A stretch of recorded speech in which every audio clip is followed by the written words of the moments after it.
All right, since we want to kick off at 1, we've got just about a minute left. Everybody can get your copy of your books. If you're following along in your own copy, sit and do whatever it is you do. I know some people have little activities and stuff they do. But get ready. We could say the fun stuff starts to kick off, because this will be our first time getting some battle sequences, which is going to be joyous and violent and fun, as I like to say. I mean, honestly, I think it'll be fun. Hello, hello, hello, everybody who's coming in last minute. Ready for war? We're ready for war crimes. Actually, I don't know if we have that many war crimes this time. Less war crimes, more war, less war crimes. Oh my gosh, caught up on both Odyssey and Iliad. That's impressive. Well, excuse you, Charlie. The ready for war and adventure. Excellent. Okay. All right then. Yes, I used a scrunchie to my poor battered copy. This is the travel copy. We are in book 4. The Truce erupts in war. Because as we had last time, Paris, air quotes, dueled Menelaus, and by dueled I mean he was going to get his ass handed to him and killed, and then Aphrodite swooped in and saved him. Did nobody any favors. We met Helen, we met Priam, Paris and Hector, all of the peoples. We all universally hate Paris. Let's be real. We got a good look at what it's like for Helen behind the Trojan walls, what it's like to essentially be a foreign prisoner of war. Using all of her skills essentially in politics to keep herself safe. And then duel, in this case, one-sided ass. It really was a one-sided ass kicking, and we were so down for Menelaus killing Paris, but alas, not to be. And we also ended knowing that Agamemnon basically said, well, obviously we win, because the rules of the duel, like everything we set forward, but we noted that, actually, according to the rules set forth that Agamemnon had put forth, like, hey, one's got to kill the other. Technically, nobody won because nobody got killed, but the rules that, like Hector had offered initially had been like, well, until somebody wins, like, obviously. And running away, like Paris did, yeah, that's surrender. You lose. So we're sitting here going, what happens now? Well, I mean, by the title of the book, The Truce Erupts in War, we know that shit's gonna kick off. Because obviously the war's not ending here. We're only in book 4 of 24, and the war keeps going when the book is over. So, we have a whole nother year basically left. We love to hate on Paris. Yes, we do. Yes, we do. There's a dartboard with Paris's face on it because he's the worst. But okay. Let's end this little awkward détente that's happening and get on with the spear throwing and the sword use, mostly spears. There's going to be some spears here. Book 4. The Truce erupts in war. Now aloft by the side of Zeus, the gods sat in council, conferring across Olympus's golden floor as noble Hebe poured them rounds of nectar. Okay, Hebe. She is the daughter of Zeus and Hera. She is the goddess of eternal youth. She also ends up being the divine wife of Heracles once he kind of has his apotheosis and gets to be one of the gods. Her name literally translates as essentially like youth, prime, vigor of youth, and sometimes even I guess it can be translated as like sexual maturity. IDK. I've never seen that side of her referenced all that much, although she is, besides being said to be one of the most beautiful of the goddesses, she's kind of always at Hera's side on Olympus, and she does serve as the cupbearer of the gods. Now, Ganymede, who's another very famous sort of cupbearer up on Olympus, he serves Zeus and Zeus alone. Meanwhile, Hebe is also strongly associated with brides, and especially obviously Heracles, because of their eventual divine marriage that they have. And we do have a note from Pausanias, who says that on Sicyon, she was worshipped as a goddess of forgiveness/mercy, and often bore the epithet Ganymede, which meant gladdening princess, which I'm sure Ganymede has his name probably related to all of the meaning and stuff there. So that's Hebe. That's why we mentioned her. She pops up a little bit, but not that much. They lifted golden beakers, pledging each other warmly, gazing down on Troy.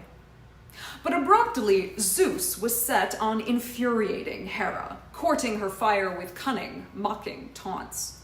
So, those two goddesses there are Menelaus's best defense, Hera of Argos, Boeotian Athena, god of armies. Which I'm like, Zeus, why are you stirring shit? What? Why? But Boeotian Athena. This is an epithet that Athena has because it connects with a cult to Athena in Boeotia. That's called, it's at a place called Alalcomenae. And it's apparently like an ancient town at the foot of a particular mountain called Mount Tilphosium. And now, again, our good old friend Pausanias, who was kind of like an ancient Greek geographer in a way, or historiographer, he claimed this town is actually named after Alalcomenes, who was said to have apparently raised Athena there, because he's claiming this is a tradition where Athena, after being born, was sent there. Again, pick your poison with where she ends up getting raised and by whom. Yay, Greek mythology. But there's also other records that say like, oh, it was named after another guy named Alalcomenea, or a gal, sorry, who was the daughter of Ogygius, or I guess that'd be Ogygios, because the G's are like Y's. He was king of the Botines, first came to that land from like Thebes, so they're all still kind of Greek-speaking people, but that's why we call her Boeotian Athena. It's not as common as some of her other epithets, but since we did Helen of Argos, you know, we find another place name epithet we can put towards Athena to kind of follow in the poetic tradition of that line. Zeus is drunk on nectar and feels like starting shit. I mean, honestly, probably. Look at them, sitting apart, watching the dueling. So they take their pleasure. But Aphrodite here with her everlasting laughter always stands by Paris and drives the deadly spirits from her man. Why, just now she plucked him away. She saved his life when he thought his end had come. Nevertheless, clearly victory goes to Menelaus, dear to Ares. So now, we plan how the war will all work out. Do we rouse the pain and grisly fighting once again, or hand down pacts of peace between both armies? If only it might prove well and good to all, to every immortal god. Men might still live on in royal Priam's citadel. And Helen of Argos? Menelaus just might lead her home again. So he mocked, as Athena and Queen Hera muttered between themselves, huddled together, plotting Troy's destruction. True, Athena held her peace and said nothing, smoldering at the father, seized with wild resentment. But, could Boeotian also have been chosen not just for another place name, but for two origin names, as in where Athena was raised? Yes. It's usually just a question of, like, why pick that epithet versus one of the many other epithets that Athena has, like gray-eyed Athena, Pallas Athena. You know, there's lots of options. It could also be a meter thing. Remember, dactylic hexameter is reasonably strict. But I just suspected that, you know, because we did Helen of Argos, you know, find a place name epithet for Athena, so, you know, like, they kind of match. Poetry likes matching. But that's a good question. Let's see here. But Hera could hold the anger in her breast no longer, suddenly bursting out. Dread Majesty, son of Cronus, what are you saying? How can you think of making all my labor worthless, all gone for nothing? Mortal labor, the sweat I poured, my horses panting, spent from launching Achaea's armies, heaping pains on Priam and Priam's sons. Do as you please, but none of the deathless gods will ever praise you. Rising in anger, Zeus, who drives the storm clouds, thundered, Insatiable Hera, how great are the pains that Priam and Priam's sons have heaped on you, that you will rage on, relentless, forever bent on raising the well-built heights of Troy. Only if you could breach their gates and their long walls and devour Priam and Priam's sons and the Trojan armies raw, then you just might cure your rage at last. Well, Do as you please. But in days to come, don't let this quarrel breed some towering clash between us both, pitting you and me in conflict. One more thing. Take it to heart, I urge you. Whenever I am bent on tearing down some city filled with men you love to please myself, never attempt to thwart my fury, Hera. Give me my way, for I gave you this, all of my own free will, but hardly willing. No, of all the cities under the sun and starry skies, wherever men who walk the earth have dwelled, I honor sacred Ilium most with my immortal heart. Priam and the men of Priam, who hurls the strong ash spear, never once did my altar lack its share of victims. Wine cups tipped, and the deep smoky savor. These are the gifts we claim. They are our rights. And Hera, the queen, her eyes wide, answered, Excellent. The 3 cities that I love best of all are Argos and Sparta, Mycenae with streets as broad as Troy's. So, yeah, raise them whenever they stir the hatred in your heart, which is, I mean, at first you would think, that's wild. She's just like, go ahead, kill off 3 cities, I just want this one. To us, again, we just go, well, that's wild. That seems like a losing game. But, I mean, one, don't doubt, she's not kidding. Hera is not kidding that she's absolutely fine sacrificing all 3 of those pretty major cities. Am I right in reading this as Zeus being, geez, I just want this to be over so you stop coming to me about this? I mean, Zeus started it. Zeus started the shit talking first, and then she's like, bitch? Really? Kinda. Zeus started shit and then got shocked that she actually bit back. That's kind of what happened. He's like, whoa. And he's also saying, like, look, I like Troy. Like, we're gonna ultimately, again, remember the Iliad is obsessed with the downfall of Troy, which is coming. They all know Troy's gonna fall. He's like, I'm basically letting you have the win. Yeah, Aphrodite saved Paris now, but you and Athena are gonna have the win. And I like Troy. But I'm letting you guys take Troy. So, like, yeah, stop complaining. You're gonna win in the end. You might have lost this brief moment. You're gonna win the war. What I'm getting from Zeus is let me have my tantrums. Kind of, because he wasn't really starting a tantrum. He was just kind of being a shithead. He was just starting shit. And then she came back, like, really angry, and he was like, you're gonna win in the end. Calm down. But also, by the way, if this is how you're gonna react, then you can't say anything if I decide to destroy a city you like. And again, Hera is like, fine, here are the 3 cities I like best. Like, she's in a mood. She's very pissed off, which, like, I don't blame her. Remember how annoyed we were when we saw that Paris got swooped away by Aphrodite? Imagine, I mean, the gods, they're pettier, so they're even angrier. And, like, again, don't doubt, she is very willing to sacrifice all 3 of those cities if it meant, like, everything would be well and done now. Because also, like, we think that, like, oh my god, all 3 of those cities, like, architecture, people, all that, like, it means nothing to the gods. Like, these architectural constructions, like, we talk about the walls of Troy, these, like, semi-seeming magical walls, partially built by Apollo and Poseidon, these great walls of Troy, and it's like, yeah, they're gonna get razed to the ground. Nothing, there's gonna be no trace of them left, and the gods aren't even gonna think about it. It's gonna be gone. But she's also, like, she's using this kind of ruthlessness that she has to her advantage, because she's like, 1 city for she's like, no problem, I'll give you all 3 of these. Because she's also noting, I mean, there is, let's remember, a big power differential between her and Zeus. Zeus is king of the gods. He's the top of the pyramid. She's under him. She is essentially at his mercy. And so she's trying to kind of weaponize this and saying, like, I'm just making sure Troy is gonna fall. Like, look, we could have ended it here, but you let Aphrodite swoop in. Like, are you, thinking of changing your mind?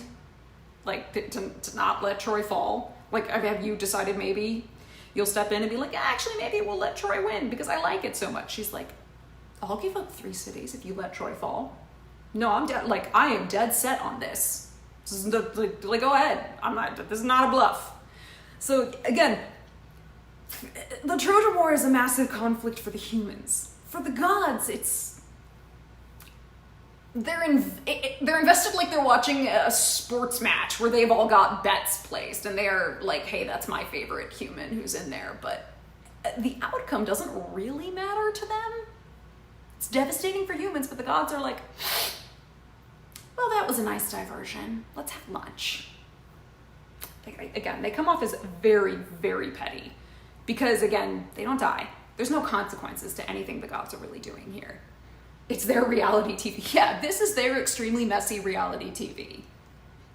They also just get to participate in it. The audience participation is the gods participating in this. For sure.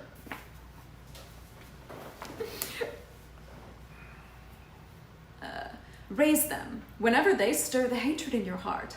My cities. I will never rise in their defense. Not against you. I'd never grudge your pleasure. What if I did protest? Forbid you to raise their walls? What good would protest do? You are far stronger than I. Still, you must not make my labor come to nothing. I am a god too. My descent, the same as yours. Crooked-minded Cronus fathered me as well, the first of all his daughters, first both ways, both by birth, and since I am called your consort, and you in turn rule all the immortal gods. So come, let us yield to each other now on this one point, I to you, and you to me, and the other deathless powers will fall in line. But quickly, order Athena down to the battle now, into the killing ground of Trojans and Achaeans, and see that the Trojans break the sworn truce first, and trample on the Argives in their triumph. The father of men and gods complied at once.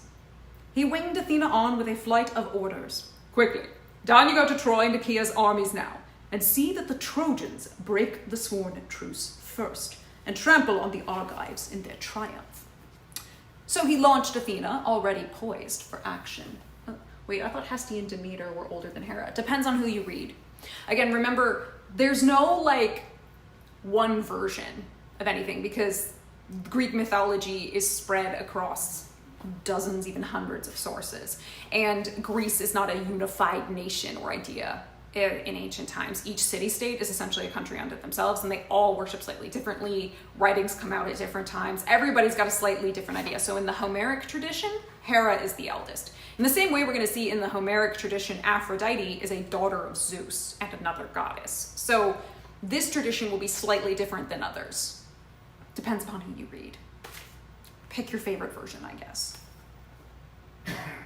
They're all right at the end of the day. Unless it's Rome, then that's not Greek. We don't count them. They don't go here. Down the goddess swept from Olympus's craggy peaks and dove like a star the son of Cronus flings. Cronus, with all his turning, twisting ways. A sign to men at sea or a massive army marching, blazing on with a stream of sparks showering in its wake. Like a shooting star, Athena flashed across the earth, plunging down in the midst of both camped forces.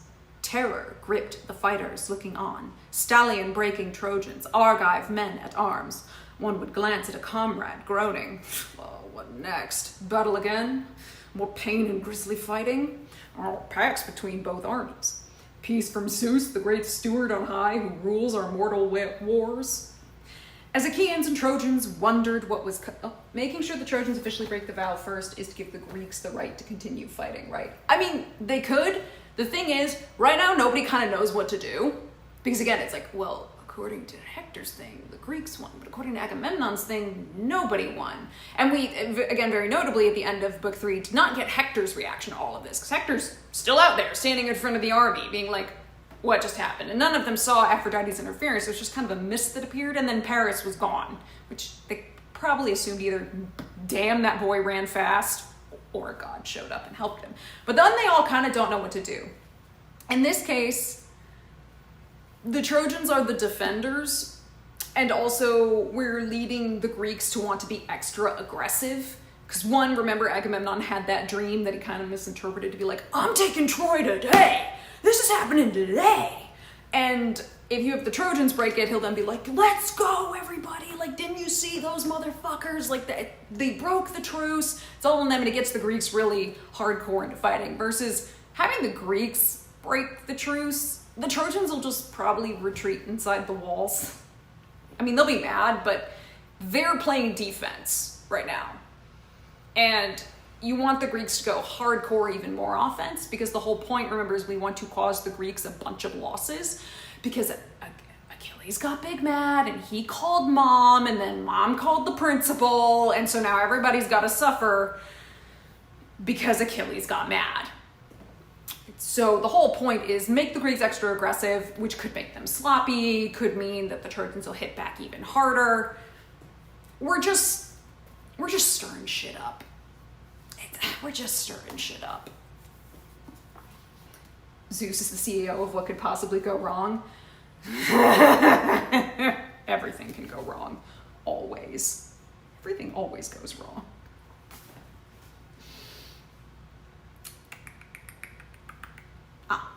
As Achaeans and Trojans wondered what was coming, Athena merged in the Trojan columns like a fighter, like Antenor's son, the rugged spearman Laodocus, hunting for Pandarus, hoping to find the archer. Find him she did, Lycaon's skilled, fearless son, standing by, flanked by the bands of shielded men who trooped with him for Aesepus's dark rapids. Athena halted beside him, let her challenge fly. Here's glory, son of Lycaon. Let me tempt you with your archer's skill. Have you the daring to wing an arrow at Menelaus? Just think what thanks, what fame you'd win in the eyes of all the Trojans, Prince Paris most of all. The first among all, you'd bear off shining, priceless gifts from him.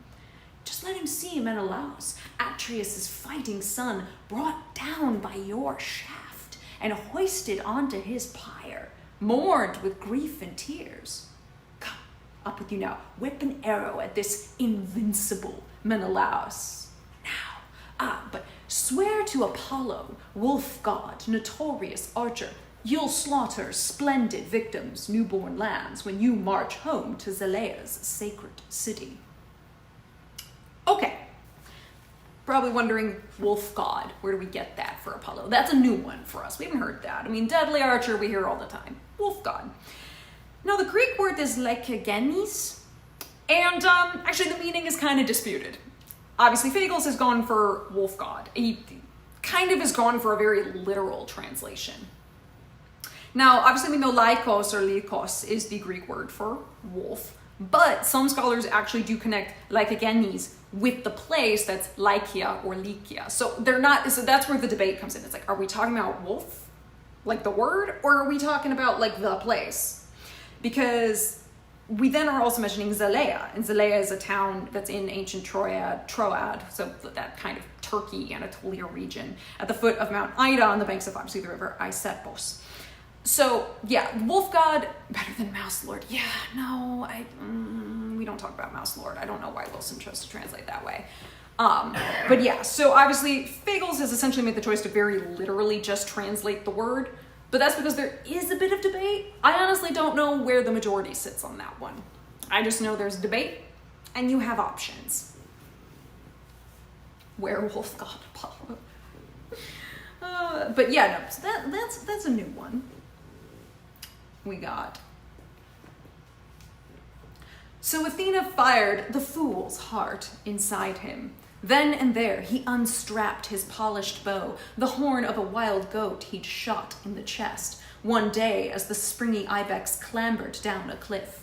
Lurking there under cover, he hit it in the heart, and the fine kill went sprawling down the rocks. Lycia is in the Arcadian location. That's a good question. I don't know. Hold on. Let's take a look.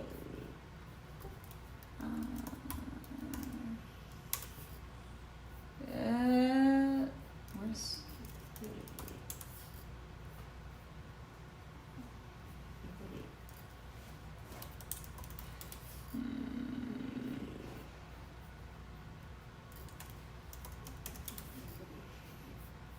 No. So again, we're in Anatolia, not Greece. So this is like, so Arcadia, Arcadia is in like the Peloponnese? No. This is, it's spelled slightly differently, actually, so that's probably part of it. I wasn't sure if the spelling was worse here. That's how it's spelled. So Lycia or Lycia is again in like, I believe more in like Anatolia. Kings are a subset of lords. It's just poetic in terms of like lord or king, because there is a Greek word for that, and there's never really been a good word that directly translates it. A lot of people go with king or lord or something like that, but we're not really sure. Would that be connected with the Lycaon myth? The Lycaon myth?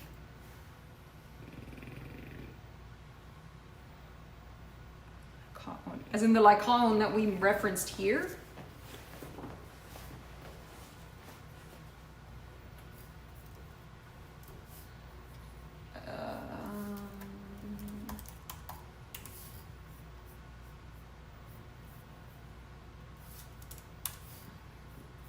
The king of Arcadia. No, again, we're not talking about the king of, we're not talking about Arcadia. We're talking about Anatolia. Where you're in a, like Lycaon is again coming from Arcadia, coming from the Peloponnese. We're not there. We're dealing with,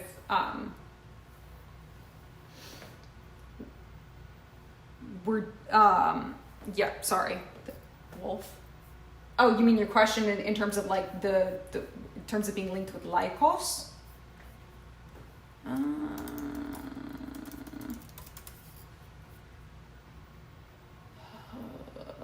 No, because Apollo doesn't feature with that, as far as I recall, unless there's some version of it. So, no. Because again, this isn't werewolf, it's just wolf. So no. There's no relation to that.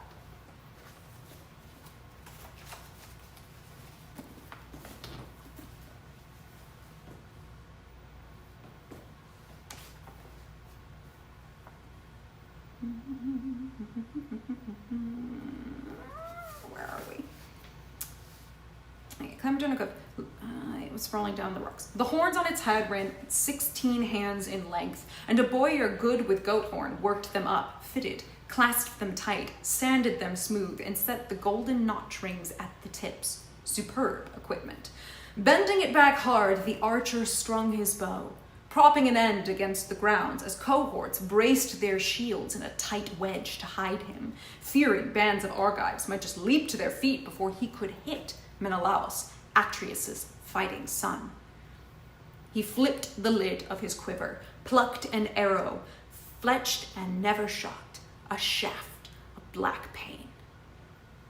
Quickly, notching the sharp arrow on the string, he swore to Apollo, wolf god, glorious archer, he'd slaughter splendid victims, newborn lambs, when he marched home to Selea's sacred city. Squeezing the nock and string together, drawing the gut back to his nipple, iron head to the hand grip, till he flexed the great weapon back in a half-circle curve, the bow sprang. The string sang out, arrow shot away, razor sharp and raging to whip through Argive ranks. But you, Menelaus, the blessed deathless gods did not forget you. Zeus's daughter, the queen of fighters, first of all. She's reared before you, skewed the tearing shaft, flicking it off your skin as quick as a mother flicks a fly from her baby sleeping softly. Athena's own hand deflected it down the belt where the gold buckles clasp and breastplates overlap. The shaft pierced the tight belt's twisted thongs, piercing the blazoned plates, piercing the guard he wore to shield his loins and block the spears, his best defense. The shaft pierced even this, the tip of the weapon grazing the man's flesh, and dark blood came spurting from the wound. Also fun for those who remember from Odyssey Book Club, that bit of, but you, Menelaus. We had that bit of, we'll almost say like the second person, the use of it in Odyssey, specifically with Eumaeus, because we all love Eumaeus. Who doesn't love Eumaeus? Like the greatest, the most loyal of servants. And here we have Menelaus. But you, Menelaus, we are denoting him as someone special who we all care about, who we all like. Honestly, again, nobody should be Team Paris. We are Team Menelaus in this house. Homer is also, he's also Greek. So this is poetic. He got shot in the dick. He did not get shot in the dick. Clover! He got shot in the leg, I believe it's saying. He got shot like way up, probably in the upper thigh. He did not get shot in the dick. God damn it, Clover. No, it's clearly saying he kind of got shot up, like either upper, like lower abdomen, upper thigh. Yeah, still ouch, but no, not that dramatic. We're not taking anyone's manhood right now. Picture a woman dyeing ivory blood red, a carrion a Myonian staining a horse's cheek piece, and it's stored away in a vault, and troops of riders long to sport the ornament true. But there it lies as a king's splendor, kept and prized twice over, his team's adornment, his driver's pride and glory.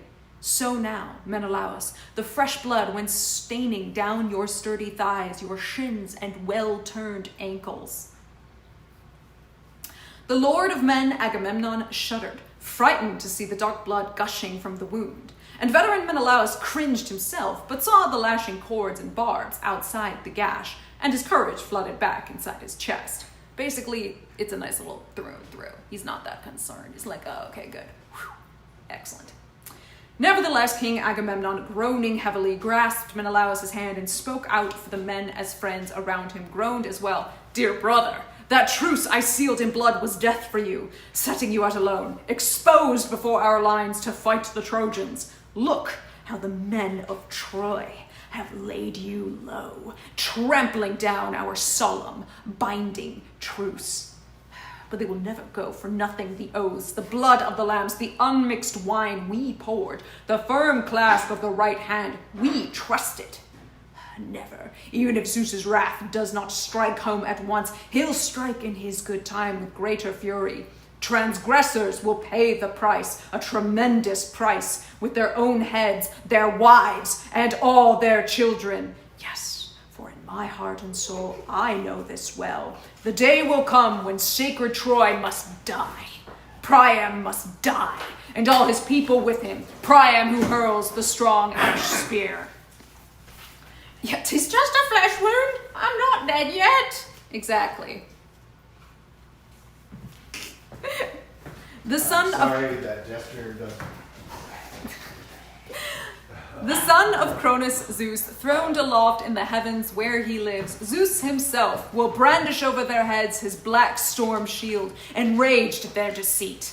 So how scary is it to be brothers with Agamemnon? How scary is it to get him mad? To get Agamemnon mad at you? Terrifying. Run. Look, even our prophet did Calchas, who's just like, look, I pissed this man off before by telling him he needed to sacrifice his daughter, and now you're telling me I gotta tell him to give up his war prize? Bitch, I don't want to piss him off again. I know what happens when he gets mad. And then how scary is it to be brothers? Honestly, you want to be brothers with Agamemnon. Menelaus and Agamemnon are obviously very, very close. They have a very close and good relationship, so being his brother, not that bad. I mean, you might look at some of the things he does and go, dude, but he's going to have your back 100%. He is your ride or die if you are brothers. So like Menelaus and Agamemnon, each other's ride or die. No questions asked there. But getting him mad, you do not want to be on the receiving end of him being mad. No. That's a hard pass. I'm solid, thanks.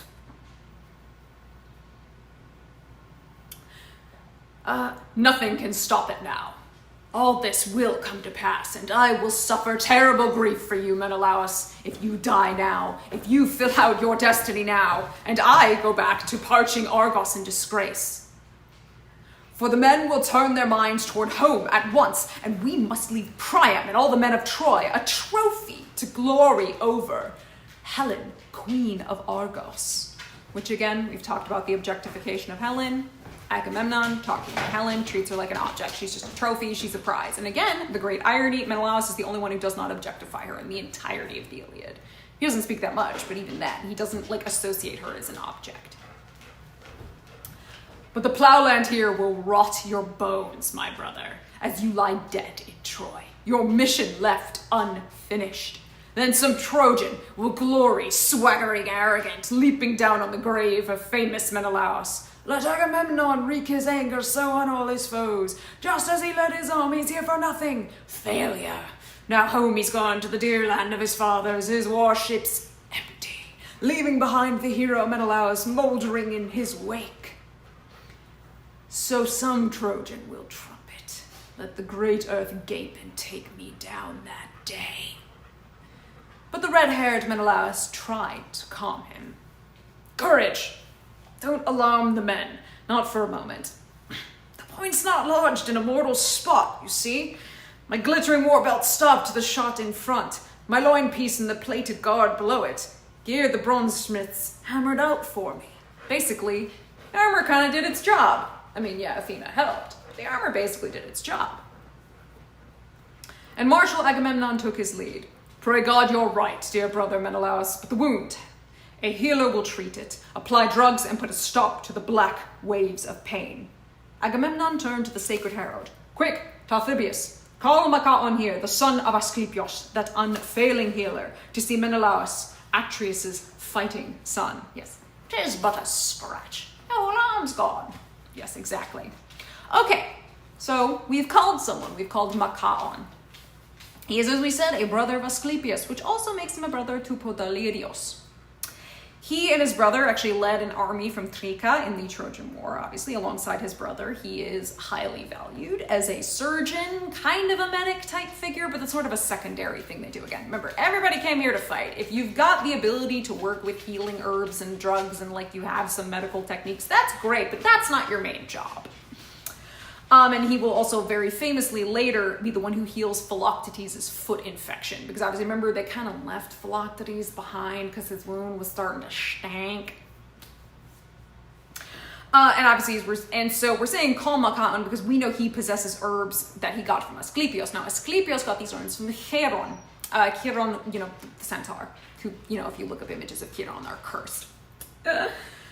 So then, what's the big deal that you're getting this from Asclepius? Okay, well, Asclepius, as we know, is a son of Apollo and Coronis, who is a princess of Trika in Thessaly. Coronis was actually, ended up being kind of unfaithful to Apollo and slept with Ischys, who was a son of Elatus. And when Apollo found out, he went and killed Ischys, the guy that she was sleeping with. Now, Artemis was like, you cheated on my brother? She got it, because remember, twins, they have their connection. She was pissed about this, and so she actually ended up killing Coronis in revenge, which I'm like, damn, even Apollo didn't kill her. He just killed the guy she slept with. So revenge for her twin, she goes and kills Coronis, and then and laid the now dead princess out upon a funeral pyre, kind of just how they dealt with things. But Apollo was like, actually, wait a second, let me go rescue my unborn son, Asclepius, by cutting him out of Coronis' womb. Apparently he wasn't dead yet. Don't ask questions, this is mythology. Biology's not real. People mate with swans, okay? We don't ask for actual biology. So Apollo then rears and was it the family's personal healer in the way you might bring your personal bard? No. These are men who came to fight. They also just know how to use herbs, and they happen to be the best ones because they're children of Asclepius. Nobody's coming with personal healers, right? That's not a job that any of these men coming to fight have. So Apollo rears Asclepius himself for a while. He teaches his son some things about medicine. Apollo is associated with that, before eventually handing him over to Chiron for a formal education. Chiron, who is also known for having knowledge of the medical arts and such. And Asclepius becomes associated with a very famous symbol, which is known as the rod of Asclepius, which is, a single rod. It's wreathed by a single snake, not to be confused with the Kerukeon or the Caduceus. It's only got one snake. And this is the symbol that becomes associated with healing and doctors and all of that. Asclepius was an Argonaut. He participated in the Caledonian boar hunt. He ended up marrying a woman named Epione, with whom he had 5 daughters and 3 sons. Obviously, we've got 2 of them here at Troy. He did also have another son named Aratus with a woman named Aristodeme. Now, Asclepius' skills as a physician, as a healer, actually reached the point that he was apparently able to bring the dead back to life. So, we are, whoa damn. oh shit. And that made Hades pretty pissed off. He went and complained to Zeus. He was like, what the fuck? He accuses Asclepios of stealing his subjects. It's upending the natural order. And so, like, you risk some potential serious issues. And even Zeus was kind of concerned that Asclepios was doing this. And then he also worried, like, what if he teaches other people how to do this? We could have absolute chaos. Like, mortals need to be able to die. So the general consensus among all of these sources and the various versions that you get is that Zeus ends up killing Asclepios, but later does put his image kind of up around the stars. And Asclepios is usually said to be the constellation that gets known as the serpent holder, which again makes sense when we consider the rod of Asclepius and that kind of being his symbol. Yes, let me pin that message. Excellent. Okay. So that's why we're calling these guys. They're like, hey, they're the sons of Asclepius. They've got all the good shit and they're really good at it. I don't know what that question is. I don't understand. Am I the greatest king in history? I don't understand the question.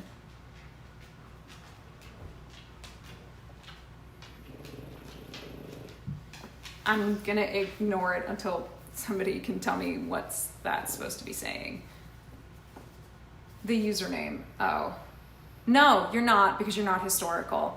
Agamemnon's not real, number one. Two, please only do the hand raising with a question for when you actually have questions about the content, not for like, I'm trying to be funny. I appreciate you guys want that, but we have found that the Iliad ones go really close to time, and I want to make sure people who have actual questions about the content are getting them answered. And also, again, remember, none of these people are real. Nobody's a historical figure here. Nobody's real. Okay. There you go, we gotta turn the page. And archers hit him, a good hand at the bow, some Trojan or some Lycian. All glory to him, a heavy blow to us. The herald obeyed at once. He ran through the ranks of Achaeans armed in bronze, searching for brave Machaon. Find him, he did, standing by, flanked by the bands of shielded men who trooped with him from the stallion land of Thrica. He halted beside him there and let his message fly. Quickly, son of Asclepios, King Agamemnon calls. Now, see to Menelaus, Achaea's fighting captain, and archers hit him. Good hand at the bow, some Trojan or some Lycian. All glory to him, a heavy blow to us. So the herald shouted, stirring Machaon's spirit. Back the two men ran through crowds of troops in Achaea's vast encampment, and gaining the place where red-haired Menelaus nursed his wound and a growing ring of warlords pressed around him, striding into their midst, the god-sent healer reached the captain's side, and quickly drew the shaft from his buckled belt. He pulled it clear, the sharp barbs broke back. He loosed the glittering belt and slipped it off, and the loin piece and the plated guard below it, gear the bronzesmiths had made. When he saw the wound where the tearing arrow hit, he sucked out the blood and deftly applied the healing salves that Chiron, friend of Asclepios, gave his father long ago. And all the while why say all glory to him? All glory to him be like, damn, it's a good shot. You're saying, oh, good, like, if he's the one who, if Menelaus dies, you go, that's the guy who killed Menelaus, and all goes to that guy. That's what all glory to him means. Because remember, everybody wants to say they did something important. If you become the guy who killed Menelaus, this great warlord, bruh, you're gonna have a bit of a reputation. That's a positive reputation. They'll be like, damn, that's the guy who did that. Can you believe it? They don't know who it is because they didn't see who shot the arrow, but they're like, all glory to whoever that guy was. Like, dude, if he did it, he's gonna get the glory from it, right? But good question, because it does sound like we're, think of the Christian tradition, like glory to God in the highest. And they're just like, why would they glorify him? It's like, you kind of have to admit, like, he made the shot. Yeah, hell of a shot, king killer kind of thing. Yeah, exactly. They're like, it was a hell of a shot. We're pissed about it, but it was a hell of a shot.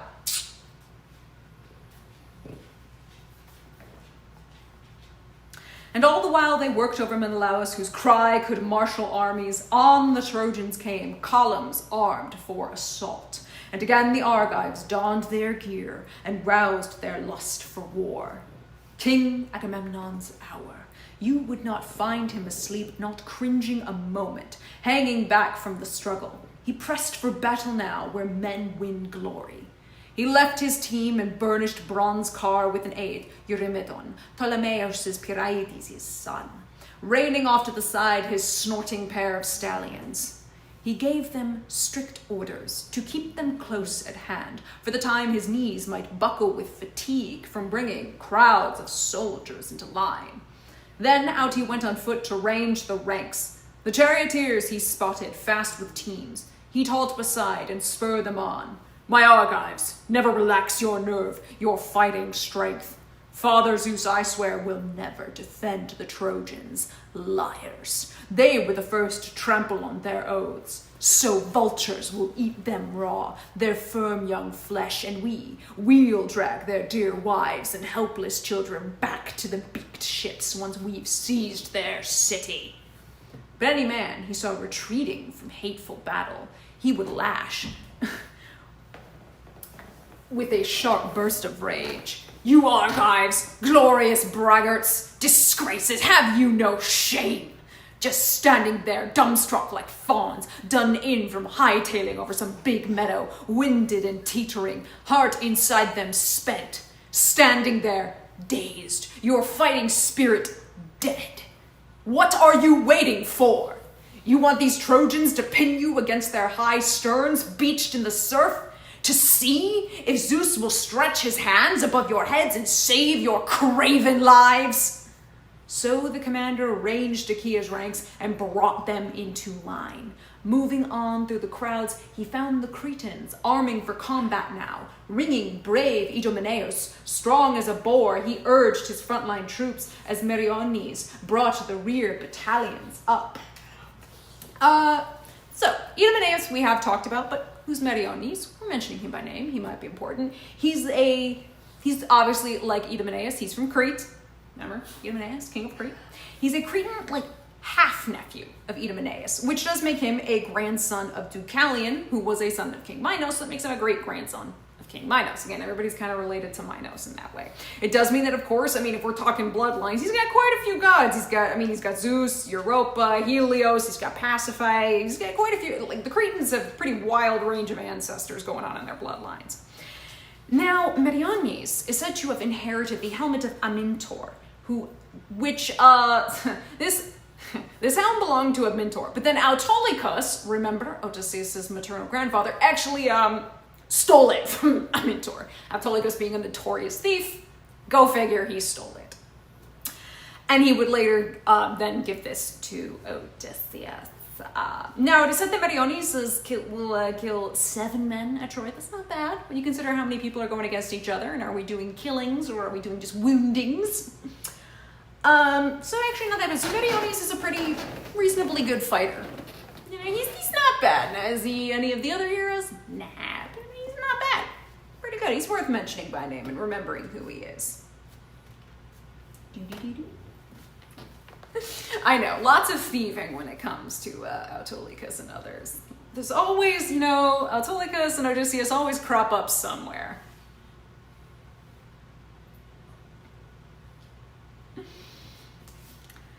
King Agamemnon, thrilled to watch them work, was quick to salute the chief and sing his praises.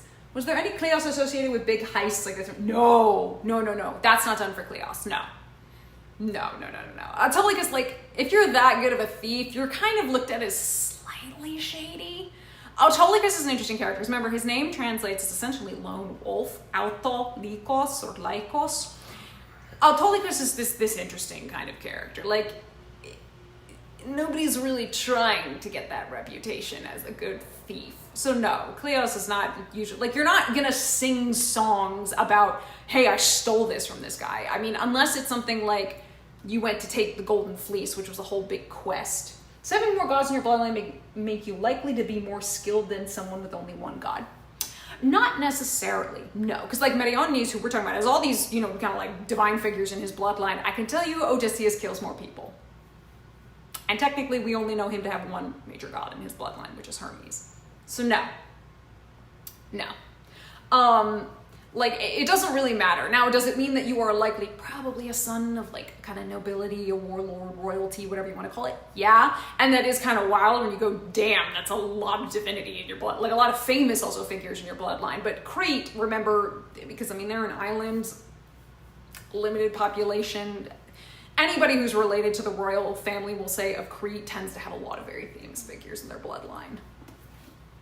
Which could, if you think historically, have to do with the Minoan civilization, and then eventually the Mycenaeans come and kind of take over, but like absorb a lot of the Minoan like aesthetic and look and stuff that's going on. I mean, again, a lot of that is kind of very question marky because we haven't translated Linear A, and we're still kind of not, there's only so much evidence you have for that. Yeah. So sneaky doesn't really get Cleos. Depends. I mean, technically you could call the Trojan horse gambit sneaky, and that's Cleos for Odysseus. So, but something like just thieving the way that Autolycus does, it kind of makes him notorious while he's alive, but not so much like after he's dead. Which again, the big thing about Cleos is you get it when you're dead.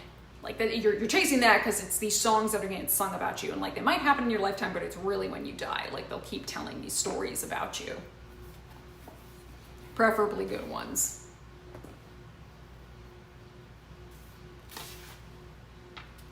You are the one I prize, Idomeneus, more than all, our Argive fighters fast with chariot teams, whether in war or action of any sort, or feasts where the ranking Argive warlords mix their bowls with the shining wine of kings. What if the rest of all the long-haired Achaeans drink their measure off? Your cup stands filled, always, brimmed like mine when the will stirs you to drink. So now, drink deep of battle. Be that fighter you claimed to be in all the years gone by. So basically, like, that's my bro. You're my bro. We're the same. Like, we always are just like, we dive head first into it. It's like, so let's go. And the idea of also like this imagery, this connecting of like, oh, you like me, we always drink our cups. They're always filled to the rim. So now drink of battle. Like, drunk on the heat of battle. Drinking with wine. And all the poetry is starting to make sense. Again, remember, it's all poetry. We like the imagery. The Cretan captain Idomeneus answered warmly, "Trust me, Atrides. Count on me, your comrade, staunch as I swore at first. That day I bowed my head. Now, fire up the rest of your long-haired Achaeans. On with the fighting, quickly. The Trojans broke our binding truce just now. Death and grief to the men of Troy hereafter. They were the first to trample on our pact." Hearing that, the son of Atreus strode on, elated, and making way through crowds of troops, he found the two called Ajax, great and little, both captains armed for attack. As we know, great and little, or greater and lesser, for Ajax. And these epithets really are just used to distinguish between Telamonian and Oilean Ajax. If, say, you don't have the room in the meter for Telamonian and Oilean, and these what are called patronymics. So you'll hear great and little, greater and lesser, alongside their patronymic epithets, which again, Telamonian and Oilean. Also meaning bloodlust for drunk on battle. Yeah, like get your blood up, let's go. Like you want to fight. You want like Agamemnon's essentially doing this thing where he's revving everybody up. He's just like, let's go. Because again, remember, Agamemnon thinks he's thinking Troy today. He's thinking this is happening today. He's convinced this is happening today, which we all know isn't true, but he doesn't realize isn't true. So he's just like, I need everybody at peak ready to fuck around, and let's go. Here's an eye squint and don't like, yeah, get the testosterone going, right? It's like big Greek man, big Greek feelings. Let's get the big Greek testosterone running through the veins. Yeah, it's very much like, let's hype. And he's also, as we saw, like if you're running away or doing anything, he's just like, you fucking coward. Like you just, if you have to, you will shame people into getting on the field of battle.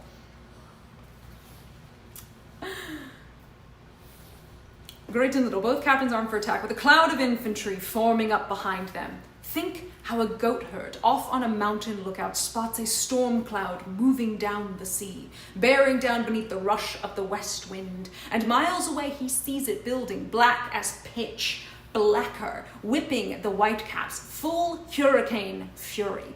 The herdsman shudders to see it, drives his flocks to a cave so dense the battalions grouped behind the two Aeontes, packed, massed with hardy fighters dear to the gods, battalions black and bristling, shields and spears, fighters sweeping into the breaking storm of war. And King Agamemnon, thrilled to see that sight, sped them on with a rousing flight of praises. Ajax! Ajax! Chiefs of the Argives armed in bronze! No orders for you. It's wrong to incite you two. You lead your men to war in so much force. Father Zeus, Athena, Apollo, if all my fighters had such courage pounding inside their chests, we'd bring King Priam's citadel crashing down in an instant, sacked at our hands, annihilated. Which he's just like, damn, I don't need to tell these guys shit. They are ready to go. Now, also, let's remember Telamonian Ajax. We're going to talk a bit about him, but his father, Telamon, sacked Troy with Heracles. Literally the generation-ish sort of before. So, I mean, Telamonian Ajax is all like, yeah, my dad did this. I'm so ready. Let's go. Let's hype. But also that wonderful imagery of describing the Greeks like a hurricane storm cloud. Like, again, all the dust they're kicking up, but like behind their feet. Like the force, this dramatic, violent, destructive force of nature. And then if you describe the Trojans, then it's like the shepherd and the flocks who go and they hide. Like, again, everything is leading to the Trojans are gonna die. You're all gonna get so fucked. Not yet, but it's coming. Homer likes to balance all of this imagery to like remind you again who's gonna be the ultimate victim of this war. I mean, everybody kind of is, but ultimately it's the Trojans who are going to lose at the end of the day, even if they might have some brief victories here. This is the locker room speech. Yeah, this is literally the hype.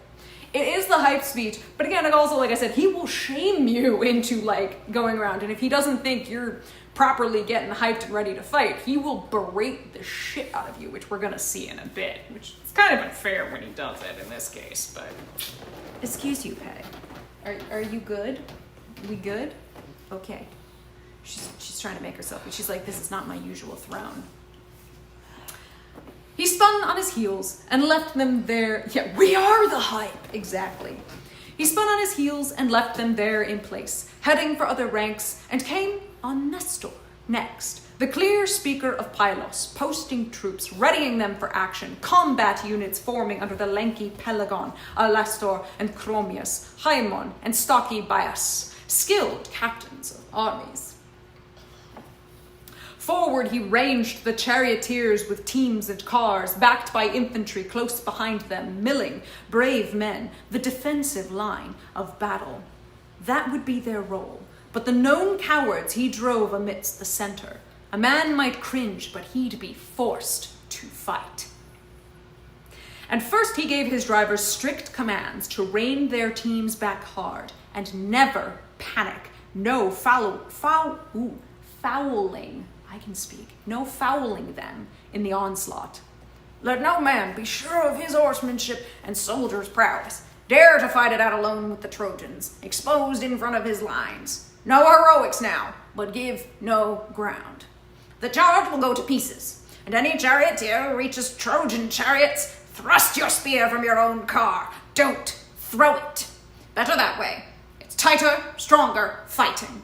So men before your time stormed walls and cities, holding fast to that tactic, warring on with heart. Don't make me tell all the cool kids you're a coward. Okay, so Nestor gives this speech and these orders to his charioteers, which again we mentioned that generally what we see with the chariot warfare and such happening here is not historically accurate. We're not going to really see any historically accurate fighting, which is fine. I don't even think the Greeks knew at this point what historically accurate fighting was. So this speech, which seems to envisage a kind of charge against the enemy, is something that actually never ends up happening in the Iliad. Like, there's no real cavalry. We never, and even the chariots weren't really used like cavalry. And again, you're not likely to even see this in Bronze Age combat from what we understand of it, unless they're trying to rout the enemy. Like, the enemy is running, then send the chariots after them just to mow them down while they run. Like, ensure they fully retreat and that's it, you win, right? Other than that, you don't really seem to use, like, the chariots in that way. So, we kind of wonder, like, where did Homer get this idea? Like, where does this image and this idea come from? If we're sitting there going, well, I don't really seem to think that that's how that works, but okay. It might preserve some memory, like some oral preserved memory of a time when, like, massed chariot charges were a decisive element in land battles. Remember, prior to this, there's no sea battles happening. It's all land battles. But again, we have no scant, if any, evidence for anything like this. But we are talking so many thousands of years ago. I mean, the evidence is just sort of gone. Maybe it happened. We don't really have evidence for it, but maybe this is, some sort of echo of something that used to happen. We don't really know. Chariots are they might have been expensive, but we know that some of the areas of Greece had a lot of them. We know they came from Asia Minor and came to Greece. We know they would have them. I mean, Greece is not the best topography for chariots, but they had them. And you could actually kind of like dismantle them and carry them around, but like we don't really have an idea of how useful they were in combat in this sort of sense. So yeah, again, we're like, damn. I mean, we never see this happen, what Nestor's talking about, but Nestor is also a member of an older generation than everybody. He's the generation even before them. So maybe it's like even then the idea that he's preserving a memory of like what we used to do with chariots, but like nobody really does anymore, even at the point of the Trojan War. Because then remember, Homer is writing all those centuries later, and they're still trying to be like, oh, maybe that's a thing they did, but I don't fucking know. I don't fucking know. But so it does seem appropriate that you then have Nestor being the one giving this, sort of battle plan speech to the charioteers, which ends up not even happening anyway. We're mostly going to do our combat on the ground, sort of hand to hand, we'll say. And if anything's happening on chariots, it's like, you have a charioteer, the hero's on the chariot, and they might be flinging a spear from the chariot, but they're not like doing a mass cavalry charge that you would see in many later centuries and millennia.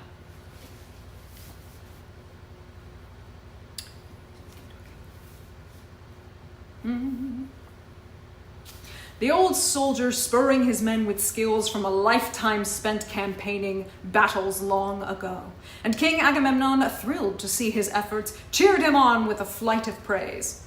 Old war horse, if only your knees could match the spirit in your chest, and your body's strength were planted firm as rock. But the great leveler age has worn you down. If only some other fighter had your years, and you could march with the younger, fitter men. And Nestor, the seasoned charioteer, replied, True, Atrides, if only I were the man I was years ago when I cut down rugged Erupts. The gods wouldn't give us their gifts all at once. I was a young man then. Now, old age dogs my steps. Nevertheless, I still will troop with the horsemen, give them maneuvers, disciplines, and commands. This is the right and pride of us old men. The young spearmen will do the work with spears, younger than Nestor, the next generation up, flush with their fresh strength. So, he mentions, like, I cut down rugged Erupts. Erupts was an Arcadian who fought in the battle against the kingdom of Pylos, which, remember, is Nestor, king of Pylos. He is said to have worn the armor of somebody known as Erupts, who was the king of Arna in Boeotia, who we've mentioned many a times. Now, this armor had been given to Erupts by the Lycurgos, which translates as wolf work. Now, Lycurgos was the king of Tegea in Arcadia, as well as the man who had himself slain Erupts. So it's like he's got this really cool legendary armor, and Nestor went, bet, still gonna kill you. Like, eat shit. I'm still cool. Bitch. But we are, again, emphasizing, so Nestor's not really doing a lot of fighting, but he is joining the field to shout commands. So he's still putting himself at risk to be able to command these charioteers, which is extremely impressive given his age. Most men of his age would not have even come to war. They would have been like, nope, sons are going to war. But he's like, nope, I'm showing up. I'm still going to give commands and tactics and everything else. I really don't have the strength to be wielding the spear myself. I mean, if he needs to, he probably reasonably could, or at least has got a good charioteer who can help him out, but he's still going to be essentially in the near front lines, which is very impressive. He's the team coach. Kinda. He is. Like, he's the one who can stay very level and keep his head on his shoulders because, as we say, like, he's been a part of many campaigns because he's a generation older than even Agamemnon and all these others. Like, he's got that experience. But then again, remember, the one who's got the most experience, ironically, even more than Nestor, is Diomedes. Diomedes, like, bet. I'm so ready.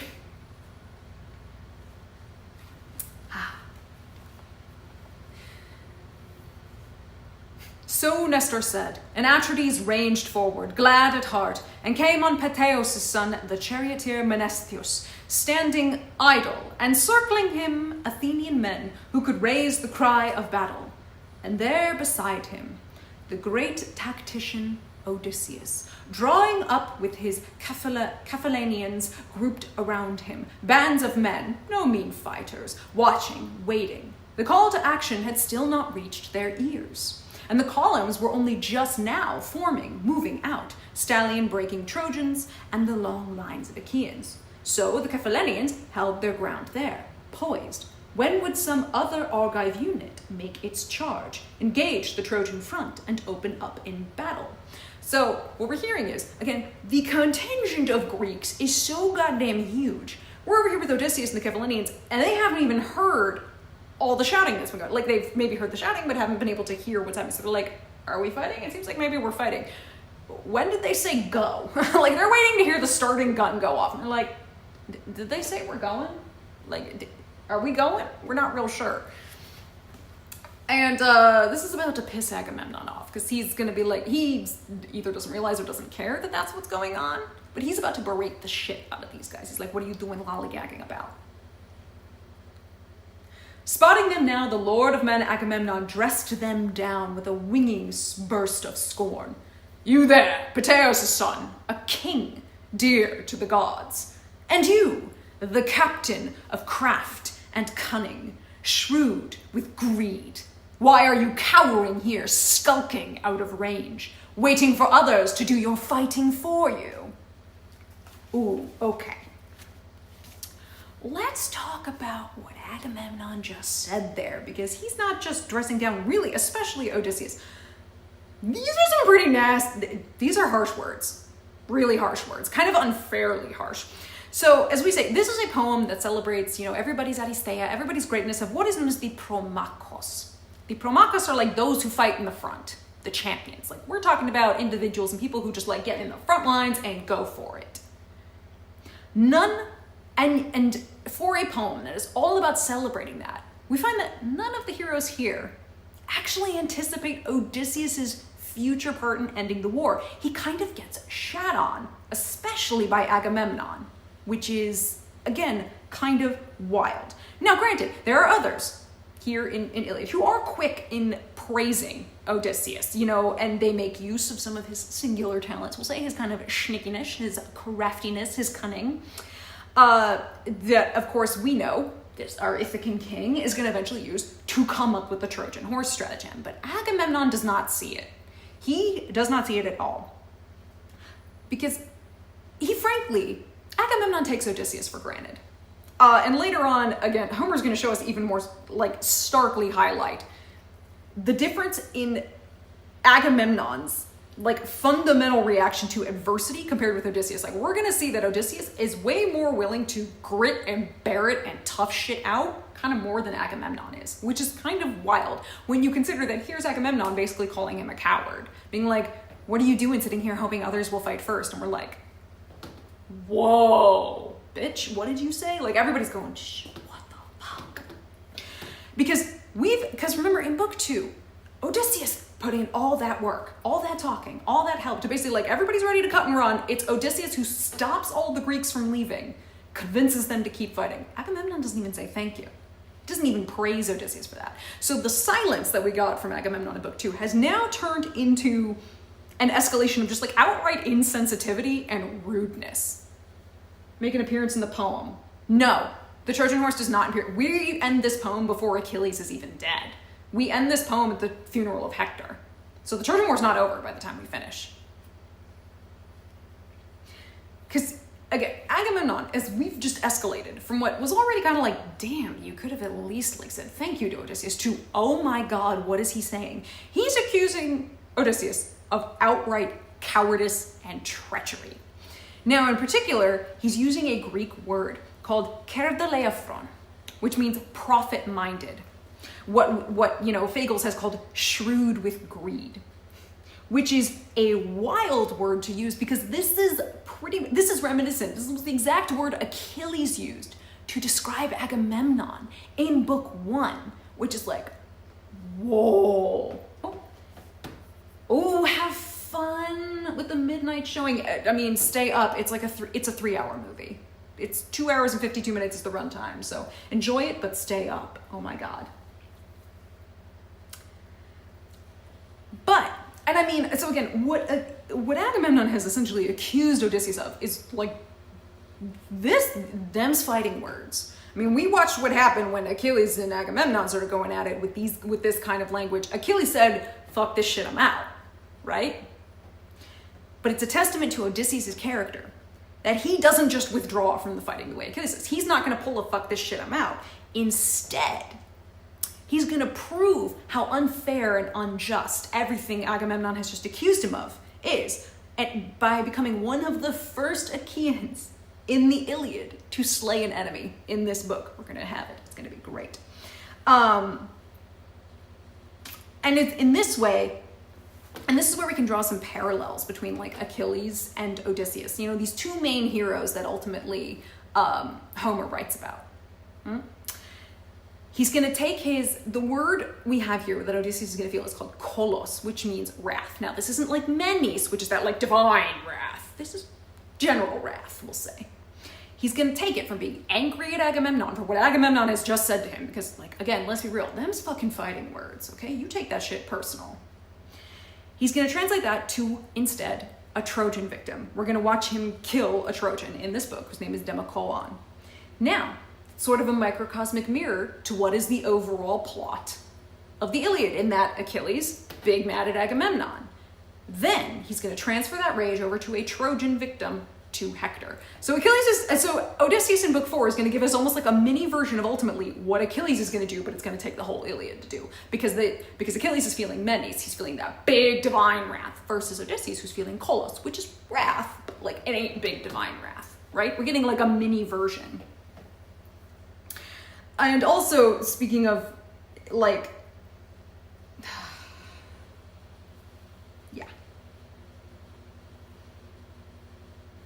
so, yeah, it's a fun fact. Baby wrath. It's like baby wrath. It's normal wrath versus big wrath. It's your duty to stand in the front ranks and take your share of the scorching blaze of battle. First you are when you hear of feasts from me, when Achaeans set out banquets for the chiefs. Then you're happy enough to down the roast meats, the cups of honeyed mellow wine, all you can drink. But now, you'd gladly watch 10 troops of Achaeans beat you to this feast, first to fight with the ruthless bronze before you. The great tactician Odysseus gave him a dark glance and shot back at once. Now what's this, Atrides? This talk that slips through your clenched teeth? How can you say I hang back from the fighting, when Argive units spur the slashing god of war against these Trojan horsemen? Just you watch, if you'll take the time and care to taste some action. Watch Telemachus's loving father luck and fight with enemy champions, stallion-breaking Trojans. You and your bluster. You are talking nonsense. So, yeah. Odysseus, again, took that real fucking personal. Yeah, did you just call me a coward? Bitch, who you calling a coward, right? So, this is a very impassioned response.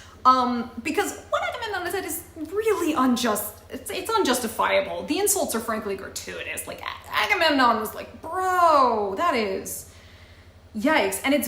And what Odysseus says back is kind of reminiscent of the way that he berated Thersites in book 2 for shitting on, of all people, Agamemnon. Why mention Telemachus? We're going to get there in a second. So Odysseus here challenges Agamemnon, like he did Thersites in book 2, to see if Telemachus's father, which he used that same thing back in book 2, does not fulfill this boast he's about to make. Watch Odysseus fight the Trojan Promachoi as proof that Agamemnon's words are nothing more than bluster. Now we use bluster here in English. In Greek, it more literally translates as like unrestrained as the wind. Same idea, like, oh, you're talking out your ass. Oh, you're full of hot air. Like, bitch, what you saying to me right now? So what's interesting is outside of books 2 and here in book 4, this use of what's called the paedonymic. So the use of Telemachus' father, as opposed to saying I am Laertes' son. Usually you go for the patronymic, not the paedonymic. It occurs nowhere else in the Homeric epics. It's very unique for Odysseus, and he's the only one who does this. Nobody else in Homer uses it. And part of it has to do with, like, Odysseus, mind you, is always thinking towards the future. Agamemnon is in the present, right here, right now. He's very much like, he's about the here and now. Odysseus is always thinking the long game. So he's also thinking of, like, I've got a legacy and shit that I need to think about back home, right? So that's part of why he's the only one who uses that particular paedonymic. And he only does it in book 2 and then here in book 4. It never reoccurs again.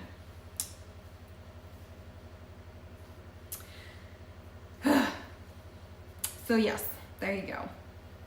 And so yeah, and Odysseus saying he looked with like a dark glance on things. These are very reminiscent of how Achilles reacted to Agamemnon berating him. But Odysseus, being older and a bit wiser, is like, bitch.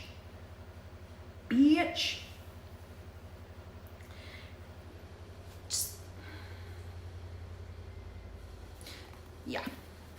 What we're seeing also is that it's really clear that what Agamemnon is doing here is like he's revealing essentially almost like a prejudice against Odysseus, who is this king from a small island nation who doesn't like inherit the throne the same way that like Agamemnon and a lot of the kings on the mainland do. And it's like, this is shit you don't say aloud. But Agamemnon, who tends to speak before thinking at times, just said the nasty shit aloud. And it's like, Agamemnon is really good at pissing people off. And yeah, more often than not, it's people he probably shouldn't piss off. But I guess you could say it's because he's the Anaxandron, because he is, you know, like the king of kings. He's like, I don't care. It tends to bite him in the ass later. It's true. It's very true. Yeah, stop pissing off. Yeah, I know. He should stop pissing off the most important people. Yeah, open mouth, insert foot. Yeah, very much Agamemnon. Seeing his anger flare, Field Marshal Agamemnon smiled broadly and took back his taunts at once. Royal son of Laertes, Odysseus, great tactician, I must not bait you so beyond the limit, must not give you orders. I know for a fact the spirit in your heart is well disposed to me and all my efforts. We see eye to eye. Come, we'll set these things to rights later. If any offense has passed between us now, may the gods make all our bluster come to nothing. So basically, Agamemnon kind of tries to laugh off this insult that he did with a very kind of like politics smile, and frankly, he's really patronizing. He's really patronizing to Odysseus here. It's kind of just like, dude, really? So we're left again with the impression that this is, we'll say he's tactless. He's extremely tactless. That's Agamemnon. Again, he has expressed one of those prejudices, those secret prejudices that a king should never say in public. And again, this is all tying to like the different kinds of kingship that were shown in Homeric Greece. Mostly you have to look at both Iliad and Odyssey for that, because obviously we only see what it's like on Ithaca in the Odyssey. Now, that's probably part of why Odysseus is not even going to bother to acknowledge this kind of equivocating, half-assed apologies. He's not even going to bother with it. He's just like, no, I'll fucking show you. Additionally, we're going to see Agamemnon's about to come upon Diomedes, and he's going to berate Diomedes. It's really showing and betraying his complete lack of full awareness of not only this entire situation, but kind of the wrong that he did Odysseus in speaking to him the way that he did. It's like, buddy, maybe we just like take your mouth and staple it shut. right? At this point, he needs to stop talking. He left him there in place, heading for other chiefs, and he came on Tydeus' son, impetuous Diomedes, standing by in his bolted car behind his team, and Sthenelus flanked behind him. Okay, we've now come to meet the man, the myth, the legend, Diomedes. Absolute badass. Like, this man is gonna get a whole book, the next one devoted to his Odysseia, where he becomes one-man army and even tries fighting gods. Also ends up wounding gods. He's the absolute most insane badass. Is Agamemnon's attitude that he displays all throughout the Iliad the thing that comes into play which gets him killed later on? Like, is it a contributing factor to his later fate? No. No. It's definitely a character flaw, but it's not like the big thing that Clytemnestra doesn't go, you're so rude, that's why I'm killing you. It's, one, I've been having an affair, and two, you killed our daughter to sail to Troy. And she's like, excuse me? He eats rude people. Only eats, yes. She's not Hannibal Lecter, she doesn't only eat rude people. Is this just Agamemnon being an idiot, or is this his actual strategy to hype the people who weren't hyped by his earlier speech? I mean, what he's doing, we already saw that he has no problem shaming people who he sees behaving what he sees as cowardly. So it's kind of what he just did to Odysseus. He just went way too far, and he does seem to kind of unfairly and unjustly sort of target Odysseus kind of throughout the Iliad in a way where it's just like, what is your problem, dude? Like, Odysseus is kind of one of the most important characters in the story of the Iliad. Like, book 2, all your dudes, everybody would have run back home if Odysseus hadn't stopped them. And we know later he's going to come up with the Trojan horse gambit. But Agamemnon doesn't seem to see or value anything that Odysseus brings to the table. So I wouldn't say it's just that he's stupid. He just really, again, underestimates Odysseus. And he's looking at them going, why are you all standing around? What the fuck are you doing? We're marching to goddamn war. Let's go. No. No, Agnes. No. But now we meet Diomedes. He has entered the chat. He's the son, as we said, of Tydeus and Deipyle. Oh. Is this just Agamemnon being Agamemnon, or is this just influenced to Misperma? Right now, this is just Agamemnon being Agamemnon. This is just Agamemnon being Agamemnon. He's almost notoriously tactless. Like, we saw him even with Achilles. He just says shit. And you're like, maybe you could have tried to, no, okay, you just, all right. No, we spoke first, thought later. This is just Agamemnon being Agamemnon. Because all Zeus did was send him the dream. That's all Zeus has done in this situation. He just sent him the dream. He's not influencing them beyond that right now. That's it. Anyway, Diomedes. Now, Diomedes is both an Argive and an Aetolian. So on his father's side, he's an Aetolian. On his mother's side, he's an Argive. Now these come down to the different kind of clans of the ethnic Greeks. We're going to talk about that more in book 5, so don't get too hung up on that now. We have that saved for book 5. And he's a brother to Komaito. Now, Diomedes' name translates as essentially godlike cunning or godlike craft. So, Diomedes, right? Now, he was a member of the Epigonoi, who successfully avenged their fathers in a military campaign against Thebes. They were the children of this contingent of heroes known as the Seven Against Thebes. The Seven Against Thebes, mind you, and then the following also, Epigonoi, was considered one of, if not the most important military campaigns that happened before the Trojan War. And obviously upon the completion of the war waged by the Epigonoi against Thebes, they put Polyneikes' son, and Polyneikes is one of the two sons of Oedipus. Yes, that Oedipus.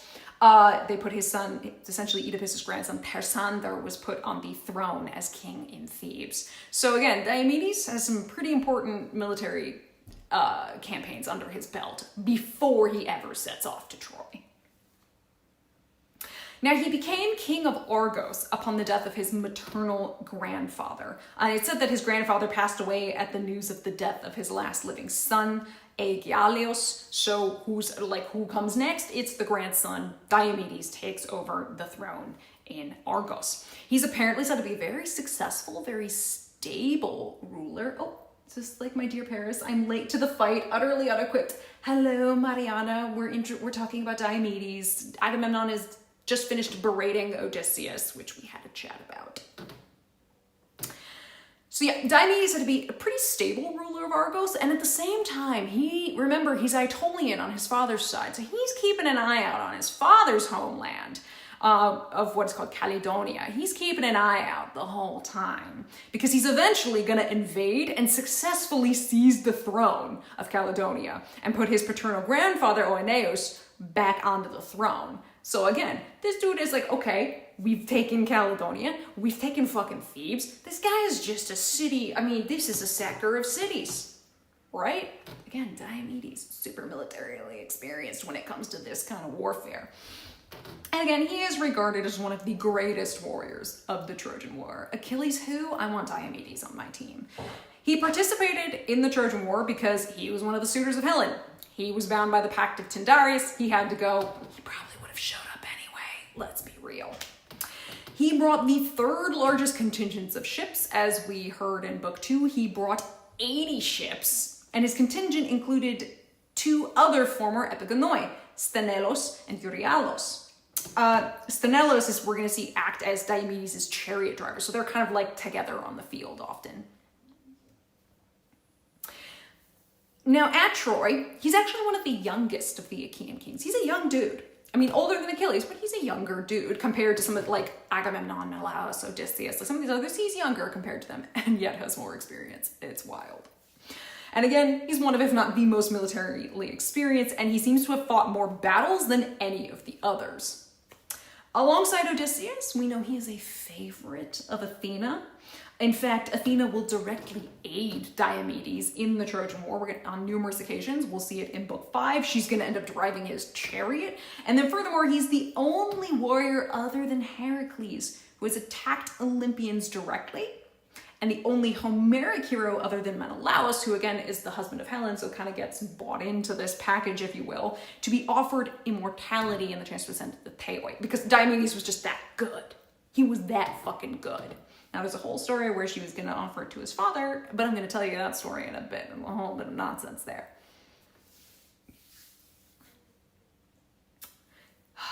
Now, he's also the only other Achaean to participate in covert military operations. Basically, that's why Odysseus and Diomedes are often together. The two of them, really good at covert shit. It's not often you get a lot of heroes doing that, because it's dangerous, and not everybody's that good at being covert and kind of sneaky.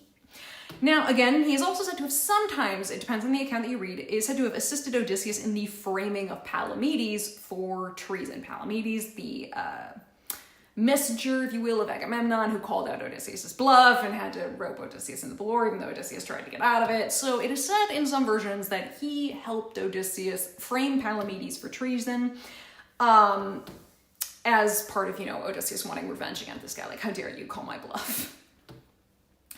Diomedes is the only hero other than Achilles who carries an arsenal of divinely forged weaponry. His cuirass, I think it's cuirass, C-U-I-R-A-S-S. I'm not entirely sure how to pronounce that. I think it's cuirass. There's an ant. Get out of here. That his cuirass had been forged by Hephaestus. And this piece of armor, it covers the torso and generally refers to both the breastplate and the backplate. So it's basically the whole torso piece. He carries a round shield that has a boar emblazoned on it, and much of his armor we know has been passed down to him from his late father, Tydeus. Now, Tydeus obviously is dead at this point. Remember, in terms of the 7 against Thebes, everybody died. Again, a whole mini generation got wiped out there. And he's also said to have, after the Trojan War, I know we're not usually doing post-Trojan War stuff, but I think it's kind of cool. He's said to have founded over 10 Italian cities post-Trojan War. I mean, the guy just continued going on adventures. He never stopped. For some reason, the man just could not stop.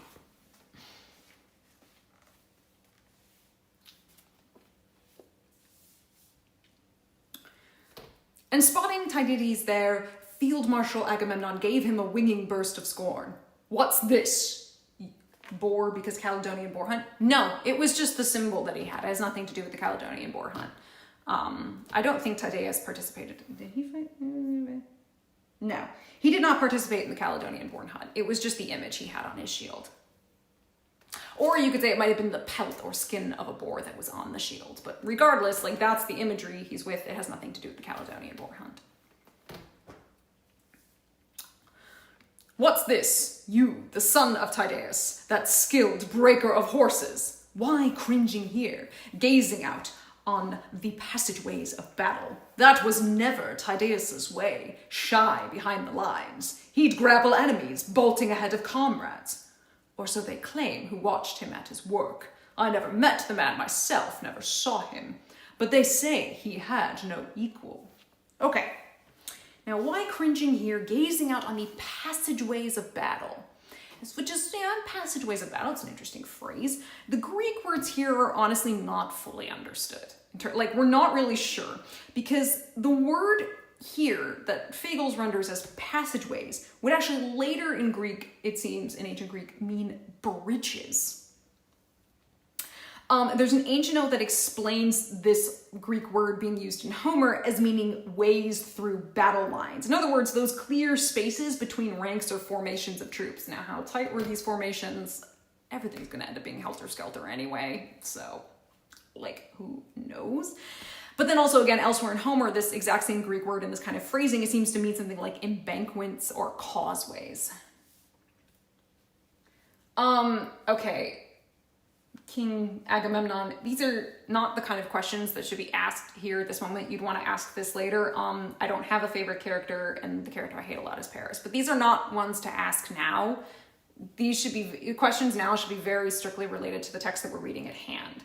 That's something that could have been asked either before we started or should be asked after we finish reading.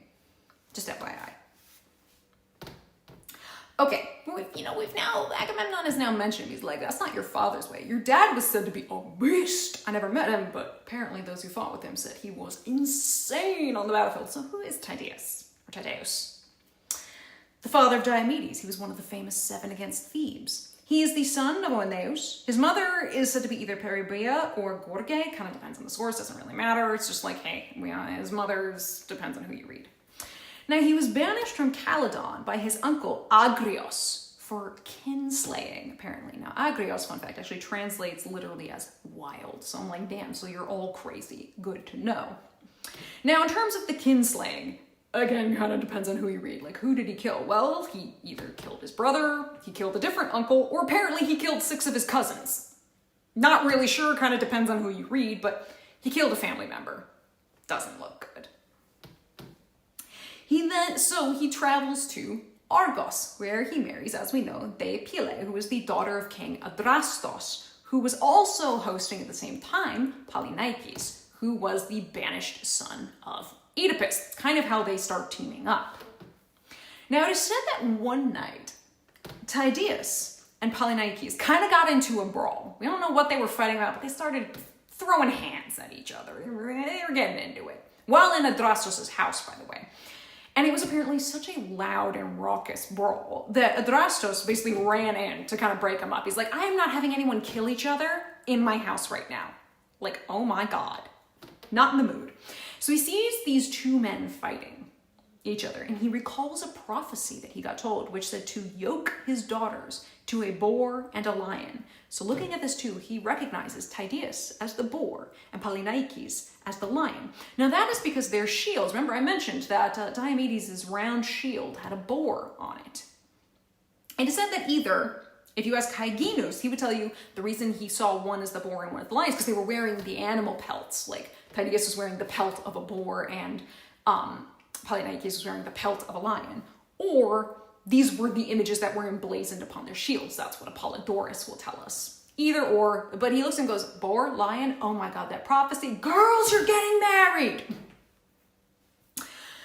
So yeah, he marries them to his daughters and keeps these. And again, he's got 2 exiled princes hanging out in Argos and who are now his sons-in-law. And he not only makes them his sons-in-law, he promises to help them retake their kingdoms, which is how we then organize the expedition of the 7 against Thebes. So, which is, again, they call up 5 other heroes and get them to join their side. They're like, we're going to take Thebes. They ousted Polynices. His brother, Eteocles is in there being a dick. We're going to take it back. So they get on this big expedition to head out to Thebes. Their first stop is to Nemea. And this is where the young son of King Lycurgus actually ends up getting killed by a snake. Now, Adrastos' men kill the snake, bury the boy, and they are then said to have held the first Nemean Games in his honor. Now, again, the Nemean Games, part of the Pan-Hellenic Games. The Olympic Games are a part of these greater Pan-Hellenic Games. Now, granted, some other sources will say, well, the Nemean Games actually started because Heracles killed the Nemean lion. Depends who you read. Fucking depends who you read. And it's also said that Tydeus at this event, he won the boxing matches in these games. So Tydeus, knock you out. He's a good hand-to-hand fighter. Again, Tydeus is a great fighter. He's kind of insane, which we'll see. Now, when their expedition reaches Kithairon, Tydeus is sent ahead as an envoy to demand that the Thebans reinstate Polyneikes as king. He's like, hey, put our boy back in charge or we attack, right? The Thebans are like, no, ain't shit. We wouldn't have ousted him. What are you talking about? Fuck up. You know, they're the French on top of the wall going, like, no, your father was a hamster and your mother smelled of elderberries, kind of thing. So, Tydeus is turned away and he's like, motherfucker. Okay, so he's like, now he's got to go back to his allies. It's a bit of a walk. So while he's doing it, the Thebans decide to pull some shit. They amass a force of 50 men to chase after him. They're led by these two men, Maeon and Polyphontes, and they decide to ambush 50 men versus one guy. Tydeus kills all 50 of them. That's right, takes all 50, so really 49, except for Maeon. Now Maeon, he spares, only because he gets a sign from the gods that he needs to let him live. But other than that, he was ready to kill him. He's just like, you only brought 50? Who do you think I am? Again, Tydeus is insane. Now, we have an account from Statius. Remember Statius, our good buddy, the Roman? He gives us this account. From what I understand, it doesn't originate with him, but he's got our fullest account. The mythic tradition is there, but you know. It says from the 7 against Thebes that Athena intended to make Tydeus immortal when he got wounded by Melanippus. Now remember, ultimately we know that's not going to happen. Tydeus is going to die because all the 7 against Thebes die. But initially she's like, dude, this guy is so insane. I kind of want to make him mortal, right? However, there's this seer who's with the 7 against Thebes, and his name is Amphiaraos, and he hates Tydeus. I mean, he hates this guy. He goes, I know we're on the same side, but you're my op. Can't stand you. And he hears that he's a seer, so he kind of feels the divine vibes, and is like, what do you mean you want to make him immortal? He's like, oh, fuck no, not this guy. So he decides to undermine this whole thing that Athena wants to do by convincing Tydeus, brace yourselves, to devour the brains of the now decapitated Melanippus. I know, it's gross. I know, it's disgusting. I know. Tydeus, probably in a fit of, I'm dying because I'm mortally wounded, don't want to die, like, for whatever reason, however he gets convinced, Tydeus does it. He eats the brains from the dead, decapitated head. It's nasty, I know. And this act, kind of understandably, so revolts Athena. Like, she's like, what the fuck, bruh? That she just lets him die. She gives up on this plan on making him immortal. She's like, yeah, no. We're not gonna do that. It's not even just cannibalism, it's eating of the dead too, and you're just like, bleh, bleh. Like, gross. So she gives up on deifying him. Obviously, she's later gonna do it with his son. It's like take 2. But yeah, Tydeus was a little bit insane. Yeah, fair enough, Athena. We're just like, ugh, oh my God, how did he convince you? Now I'm like, he was dying. Maybe he was like slightly a little cuckoo. He's dying of blood loss or whatever. Like, yeah, it's, I know.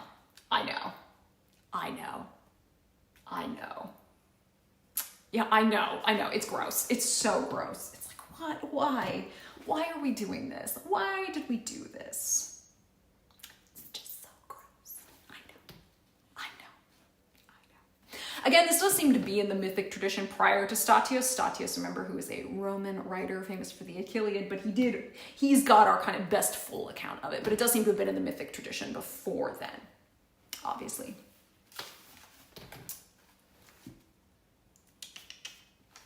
True enough. He came to Mycenae once, but not at war with us. A guest, a friend, with the royal Polynices, raising troops that time. They geared to attack the holy walls of Thebes. They pressed us hard. They begged us to give them battle-tested allies. My kin were glad to oblige and grant them their requests. Till Zeus changed our minds with a flash of bad omens. So off they went, getting some distance on their way, and reached the Asopus' grassy banks and reed beds. From that point, the men sent Tydeus on ahead, bearing their message. He marched out at once and came on crowds, menacing bands of Thebans, feasting away in the halls of mighty Eteocles. There, a total stranger, the horseman Tydeus had no fear, alone in the midst of Theban hordes. Undaunted, Tydeus challenged them all to tests of strength, and beat them all with ease in each event. Athena urged him on with so much winning force. But the Thebans rose in anger, lashed their teams, and packed an ambush to meet him, heading back. Full 50 fighters, with 2 chiefs in the lead. Hunter, the son of Bloodlust, strong as the gods, and Killerman's son, the gifted cutthroat, Slaughter.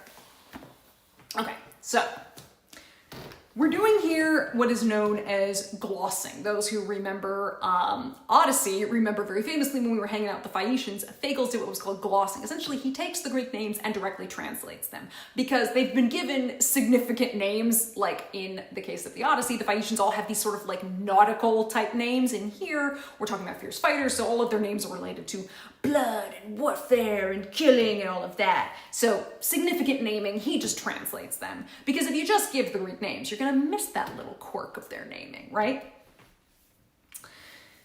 For example, as we know, bloodlust in Greek is haimon, which comes from the Greek word haima. So all of these are dudes who have actual names, but Fagles, again, like he does in the Odyssey, is just like, yeah, but they're significant names. Like, this is Homer being a little cheeky with their names, which is admittedly kind of fun. It does give sort of like Snow White and the Seven Dwarves type thing, but you gotta point out the significant names. Like, Homer didn't choose these names for no reason. The names are significant because they mean something. There's a theme going on here.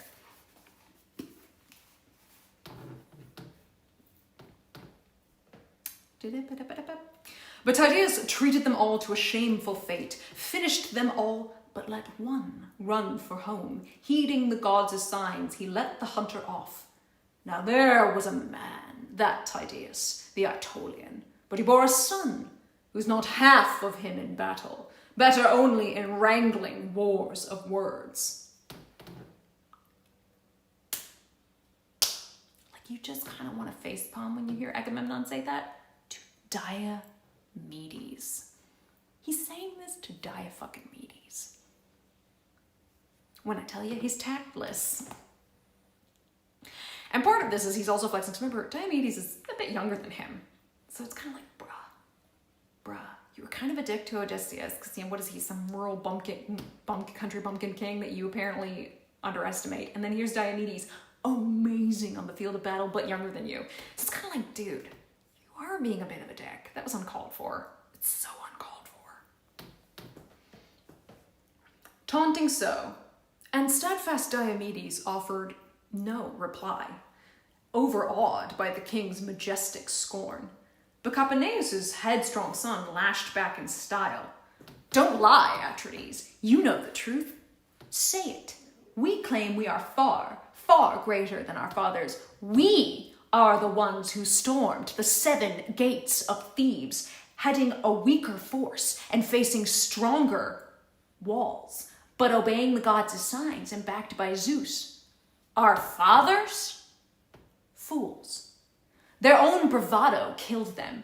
Don't tell me you rank our fathers with ourselves. So this is Sthenelus, who's like, bitch, you did not. Remember, again, we are the ones who stormed the 7 gates of Thebes. He's like, we were the Ithacanoi. Everybody knows who we are. Like, the 7 against Thebes failed. Then we showed up, and we succeeded. He's like, so don't tell us our fathers were better warriors than us. We did what they couldn't. Which I'm like, that's a fair point. That's a really fair point. But resolute Diomedes gave him a dark glance. Sit down, my friend. Quiet. Listen to me. I don't blame Agamemnon, our commander-in-chief, for goading his combat-ready Argives into battle. The glory goes to him if the Argive fighters lay the Trojans low and take their sacred city. But immense grief is his if comrades die in droves. Up now, rouse our fighting fury. So Diomedes kind of takes this in stride. He just kind of water off a duck's back. He's like, I get it. He's like, I get it. He's not taking offense. I mean, frankly, he should. But he's not taking offense because he's just like, Agamemnon's trying to rile everybody up. Because he thinks they're taking Troy today. Today's the day we're taking Troy. So he's like, I get it. Like, I get what he's doing. I'm not going to be mad about it because I get what he's doing. Whether or not Diomedes likes it, he's like, yeah, I think I see what he's doing. You can say it shows a bit of experience in both like leadership and comrade. What was it? Thebes reinforced the walls between the two expeditions of the Epicon. Yeah, exactly. Like the Epiconoi did what their fathers couldn't against even tougher walls. Because they were just like, because the Thebans knew. I mean, after the 7 against Thebes, which kind of killed a lot of people. I mean, kills all 7 who were against Thebes, also kills Eteocles and his 7 allies. They're like, you know the children are eventually going to come back. Like, you know it doesn't end there, because everybody's got sons. Everybody's got sons, and blood feuds are plenty. So they reinforce the walls. Because they've already taken a beating, but then you want to make them even stronger, because you anticipate you're going to have to do this all over again. The Epiconoi show up, and they still end up winning. It's insane. So Agamemnon's outburst here, again, Diomedes' response, I mean, I think it actually shows great experience in leadership and in combat. Like, he goes, yeah, I see what you're doing. You're still being an asshole about it, but I see what you're doing. But it's also showing us, again, Agamemnon's, like, he's temperamental as hell. Yeah, right? Like, it was already bad. I mean, it's sort of like, dude, shut up. You were fine at first, and then once you started berating people who frankly didn't deserve it, it's just like, shut up. What's your problem? And so, yeah, again, we were seeing that Agamemnon has no problem using, like, kind of potentially offensive language against fellow sceptered kings in order to get what he wants. Like, let's not forget, Diomedes and Odysseus, sceptered kings. Like, socially, we're on the same level here, basically. It's like, bro, knock it the fuck off. Yes, Peg. Do you want to come up, Bees? Okay, don't talk to me like I'm Achilles. There you go. Yeah, no, Diomedes and Odysseus. The difference, though, between Diomedes and Odysseus is that Odysseus very rightfully takes offense. And he's just like, bitch, you called me what? Fine. Watch me if you deign to see what I do in response to this. Diomedes just kind of lets it go and ignores it. Odysseus fires back. He's like, don't fucking talk to me like that. And again, a lot of that is also because we're making in Odysseus and what's going to happen here before a kind of microcosmic version of ultimately what's happening with Achilles. Because Odysseus is our other main Homeric hero. As much as we love Diomedes, Achilles and Odysseus are the 2 main Homeric heroes. I know, big yawns. I'm not going to turn the chair. I know you want to look at nature, but we're not turning the chair.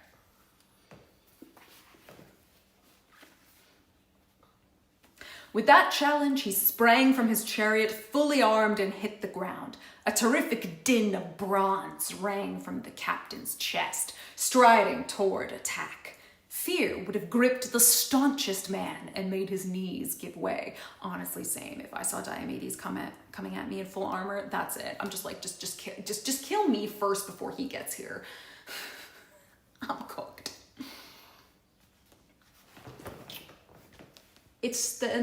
Oh yeah, exactly. Yeah, it's Sthenelus who fires back. Sthenelus is the one who gets pissed off and is like, don't fucking compare us to our dads. And it's Diomedes who's like, just chill, just water off a duck's back, let it go. We already know we're amazing, right? As a heavy surf assaults some roaring coast, piling breaker on breaker, whipped by the west wind, and out on the open sea a crest first rears its head, then pounds down on the shore with hoarse, rumbling thunder, and in come more shouldering crests, arching up and breaking against some rocky spit, exploding salt foam to the skies. So wave on wave they came, Achaean battalions, ceaseless, surging on to war. Each captain ordered his men and the ranks moved on in silence. You'd never think so many troops could march, holding their voices in their chests, all silence, fearing their chiefs who called out clear commands, and the burnished blazoned armor round their bodies flared, the formations trampling on. So, the image we have here, massive cresting waves, sheer numbers. We're talking just sheer numbers. Again, I mean, we already did the catalog of ships.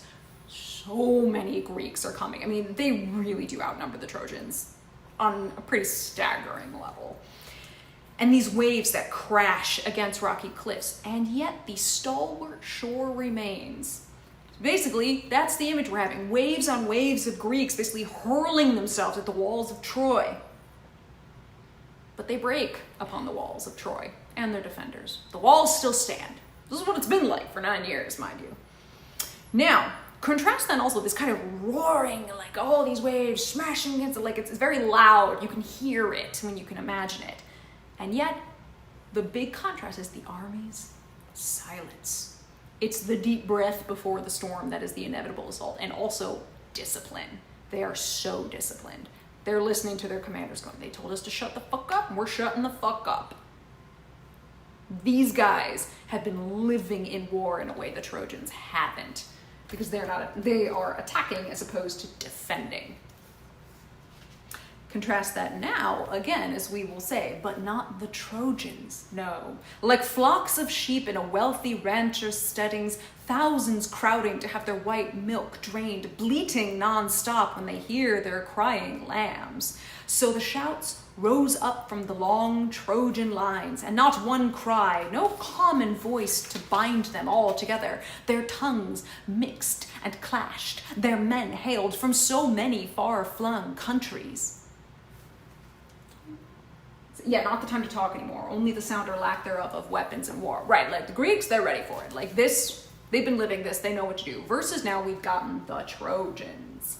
The Trojan defenders, they are our lambs for the slaughter. They're like, who would likely drown in a sudden flood. Again, going back to that imagery of the flood coming, the lambs run and flee. That's sort of what we're seeing here. Remember, again, we're obsessed with the downfall of Troy. We know ultimately these Trojans are all gonna die. At the end of the day, whether it happens now or later, they're gonna get killed, unless they are magically one of the lucky ones who run away with Aeneas. They're shouting and screaming in the face of this grim, silent death that's coming from them. And it's meant to show courage, but instead it as we get in this imagery, is more like the fearful bleating of pasture animals. Again, it's not unified. It's not like a war cry. It's just tons of different people shouting, and it just sounds like chaotic cacophony of everybody just sort of yelling and screaming. So again, these descriptions were making it clear. Who's killer? Who is victim? And yet, because we're using water and wave imagery for the Greeks, as opposed to like, you know, lions hunting prey, it's just waves crashing against the shore. There's an almost kind of like neutrality that's assigned to their actions. They're not murderers. In the same way that a wave doesn't go out of its way to attack a specific ship. The Greeks are just like, look, this is war. We're not, get out of our way if you don't want to die, kind of thing. I mean, I guess, unless, of course, you know, a wave, unless a god directs it, then a wave just comes through. It's almost like this is nature. They are a force of nature that's coming at these people. Now, conversely, again, as we say, the Trojans are linked as sheep. These are animals that are not necessarily meant for fighting, but for slaughter, consumption, or sacrifice. So again, we're making it very clear who's going to ultimately be the winner when you look at the long game of this whole thing. Is it meant to be somewhat dehumanizing? Interesting.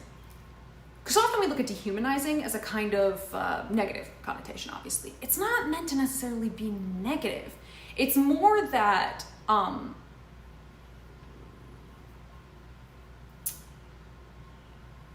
how do I say it?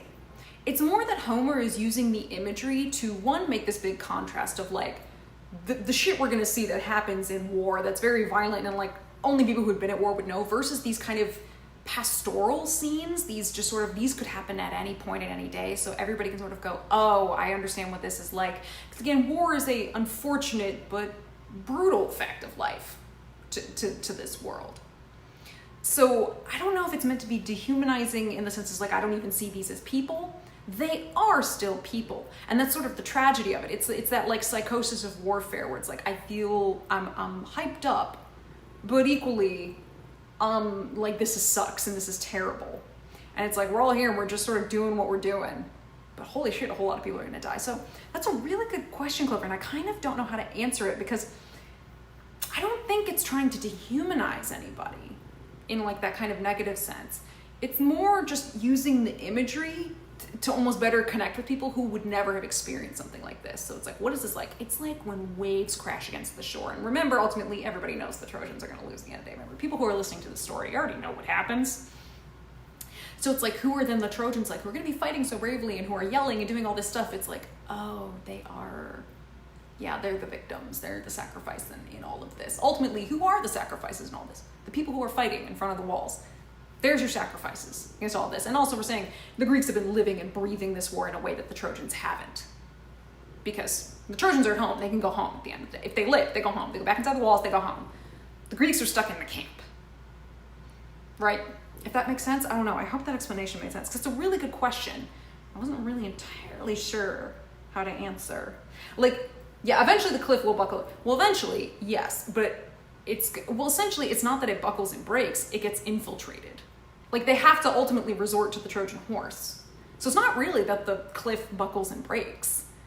It's they kind of find a way around it. They find a site, they find their way in, because it's the only way they're able to then get through and around the cliff, in a way.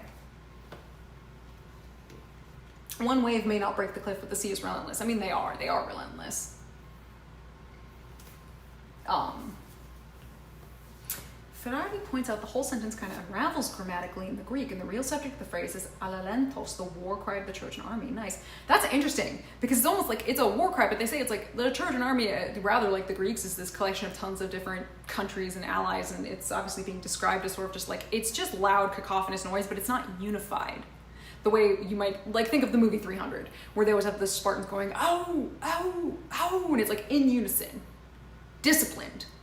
Versus the Trojans, there's no discipline among what's happening there. If that makes sense. But that is interesting. The grammar kind of breaks down because this cacophonous cry has no discipline and it's just sort of all over the place. Actually, that's pretty neat.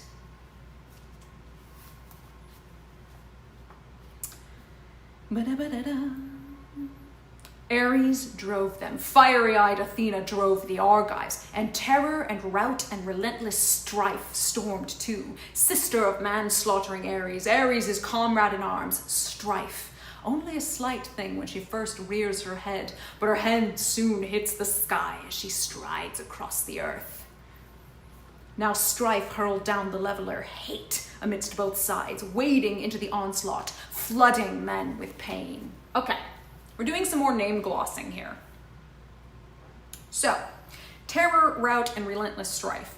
We're directly translating the names of Deimos, Phobos, and Eris. So Deimos is the personification of fear. That would be terror. Because literally their name translates as fear. And again, sometimes we translate that as terror. Deimos is a child of Aphrodite and Ares, is the brother to Phobos and Harmonia, and serves as an attendant to Ares, especially on the battlefield. So then we have Phobos, who is the god and personification of panic. Again, their name literally translates as flight or fright, so that'd be rout, when you rout the army. If it's a rout, they're fleeing, they're in flight. Again, child of Ares and Aphrodite, brother to Deimos and Harmonia, serves him as an attendant to Ares on the battlefield. Then you have Eris, that's strife. Goddess and personification of strife and discord, particularly in war. Obviously, her name literally translates as strife. Now, Hesiod tells us that Eris is a daughter of Nyx, as well as the mother of Ponos, whose name means toil, Limos, whose name means famine, Algea, whose name means pains, and Ate, means delusion. We've talked about Ate before. This would also make her the sister of Moros, who is doom, Thanatos, who's death, the Moirai, Nemesis, who kind of translates as indignation, Apathy, who's deceit, and Geras, who is old age. Now we know that Eris is the... now, as we say actually here, Iliad is obviously naming her as sister and comrade of Ares. So again, mythological traditions and origins kind of all over the place. And again, Hesiod and Homer don't always agree. Now we know that Ares is the one who initiated the quarrel between Hera, Athena, and Aphrodite at the marriage of Peleus and Thetis by throwing the golden apple of discord, which ultimately led to the judgment of Paris, which has eventually snowballed at this point into the Trojan War. Now, she does not participate in active combat. Instead, she serves as what is known as like the rouser of armies. She's the one who urges them both to fight each other. So she's not even picking a side. She's just there for the chaos, basically. So even though she serves as the flashpoint of the Trojan War, if we go back to like what kicked off all of this, Ares doesn't actually choose a side in the conflict. She's just there to watch the chaos play out. Yeah, it's a specific war cry of many people. It goes from the plural Trojans to the singular war cry that holds a plurality. Ah, the voices of lambs in many different languages. Oh, that's cool. Now then we have that bit where it says, now strife hurled down the leveler hate amidst both sides. Now hate is capitalized here by Fagles. But though he capitalizes it, it's actually not a reference to any kind of god or deity. Now if I had to guess, why does Fagles translate it this way? Unless there's something in the Greek that I don't know, and Mariana can speak to this. I'd wager it's just continuing the kind of poetic tradition formula style that he already established by translating the names of Phobos and Deimos and Eris the way that he did. So he just adds hate to that. So, I mean, unless I am missing something in the Greek, and I wasn't able to find anything from when I was looking, it just seems this is just sort of him continuing in the poetic formula that he already established here in English. I did say that she's related to Thanatos. I said Hesiod calls her a daughter of Nyx, which would make her a sibling of Thanatos. Yeah, she's here for the show. All right. Now, at this point, I'm going to say, because we're about to kick into it, the battle is about to begin. War has erupted. The fighting is finally erupting here in the Iliad.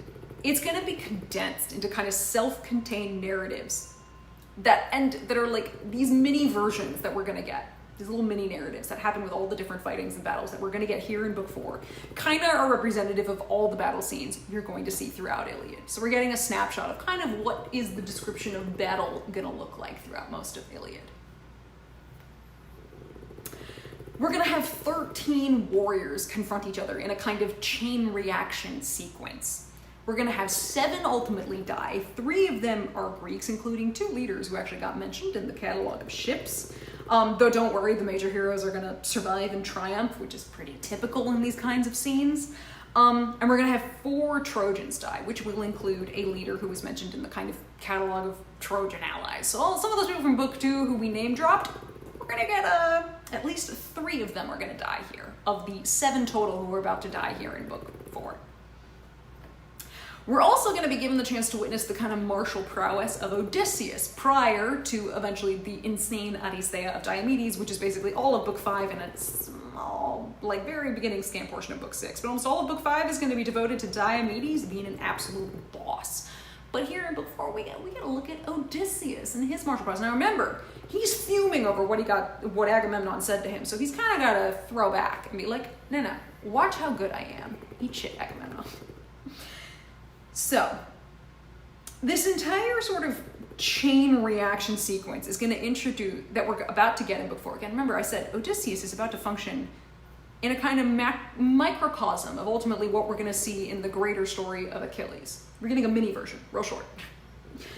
It's a motif that's going to be central to the climax of Iliad, which is the idea of the death of a philos as inspiration for the angry slaughter of the killer. Essentially, philos meaning like friend. The death of a comrade, a really close comrade, a friend, which will lead you to then turning to a Trojan and being like, I'm gonna fucking kill you. Which is sort of what we see happen with Achilles. Now there's even more with Patroclus and eco-death and everything else there, but we're getting like, we're getting a mini version of this. Odysseus is, remember he said his kolos, his wrath, normal wrath, at the death of his comrade is going to mirror his concern for the Greeks in general that we saw in books 1 and 2, and foreshadow his kind of fierce protection he attempts of his Aithairoi, his men that he's unable to save in the Odyssey. But also, we're going to see how much he cares generally, because he's going to care about the Achaeans who ultimately are in the Trojan horse with him. Like, he cares about the people who are with him. And we're getting like a first glimpse of that here. But again, we're also getting a mini version of ultimately what's going to be happening with Achilles later on. But the battle is now about to begin. Mwahaha. Here we go. At last, the armies clashed at one strategic point. They slammed their shields together. Pike scraped pike. Oh. Is the more common tale of Diomedes that he dies and goes down to Hades normally, or that he undergoes apotheosis? It depends on who you read. There's no like more common. They're both of equal importance.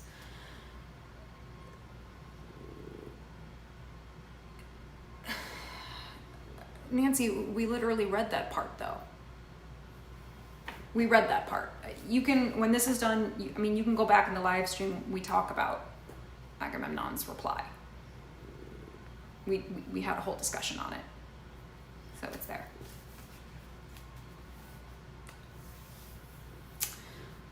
Pike scraped pike with the grappling strength of fighters armed in bronze, and their round shields pounded, boss on welded boss, and the sound of struggle roared and rocked the earth. Screams of men and cries of triumph breaking in one breath, fighters killing, fighters killed, and the ground streamed blood wildly as two winter torrents ranging down from the mountains, swirling into a valley, hurl their great waters together. Flash floods from the well springs plunging down in a gorge, and miles away in the hills, a shepherd hears the thunder. So from the grinding armies broke the cries and crash of war. Antilochus was the first to kill a Trojan captain, tough on the front lines, Thalesias' son, Echepolus. Antilochus thrust first, speared the horsehair helmet right at the ridge, and the bronze spear point lodged in the man's forehead, smashing through his skull, and the dart came whirling down across his eyes. He toppled down like a tower in the rough assault. As he fell, the enormous Elephenor grabbed his feet. Chalcodon's son, lord of the brave-hearted Abantes, dragged him out from under the spears, rushing madly to grip his gear, but his rush was short-lived. Just as he dragged that corpse, the brave Agenor spied his ribs, bared by his shield as he bent low. Agenor stabbed with a bronze spear and loosed his limbs. His life spirit left him, and over his dead body now the savage work went on. Achaeans and Trojans mauling each other there like wolves, leaping, hurtling into each other, man throttling man. And Telamonian Ajax struck Anthemion's son, the hardy stripling Simoisius, still unwed. His mother had borne him along the Simoisius banks when she trailed her parents down the slopes of Ida to tend their flocks, and so they called him Simoisius. But never would he repay his loving parents now for the gift of rearing his life, cut short so soon, brought down by the spear of lion-hearted Ajax. At the first charge, he slashed his right nipple. Clean through the shoulder went the brazen point, and down in the dust he fell like a lithe black poplar, shot up tall and strong in the spreading marshy flats, the trunk trimmed, but its head a shock of branches. A chariot maker fells it with shining iron axe, as timber to bend for handsome chariot wheels, and there it lies, seasoning by the river. So lay Anthemion's son Simoisius, cut down by the giant royal Ajax. Antiphus hurled at him, the son of Priam, wearing a gleaming breastplate, let fly through the lines, but his sharp spear missed, and he hit Leucus instead, Odysseus's royal comrade, gouging his groin as the man hauled off a corpse. It dropped from his hands, and Leucus sprawled across it. Enraged at his friend's death, Odysseus sprang in fury, helmed in fiery bronze. He plowed through the front, and charging the enemy, glaring left and right, he hurled his spear, a glinting brazen streak, and the Trojans gave ground, scattering back, panicking there before his whirling shaft. A direct hit. Odysseus struck Demophoon. Priam's bastard son came down from Abydos, Priam's racing stables. Incensed for the dead, Odysseus speared him straight through one temple, and out the other punched the sharp bronze point, and the dark came swirling thick across his eyes. Down he crashed, armor clanging against his chest. Okay. Let's talk a bit about the death of Demophoon. I told you, Odysseus is going to have his moment, right? Now, mind you, Odysseus is going to have 18 Iliadic victims. 18! This is just one of 18. 18. Only 2 of his 18 victims are going to get described at any length, and that's Demophoon and Socus. We don't have to worry about Socus. It's going to be later. It's just the names, personification of it. You keep the Greek names, go for the capitalized concepts.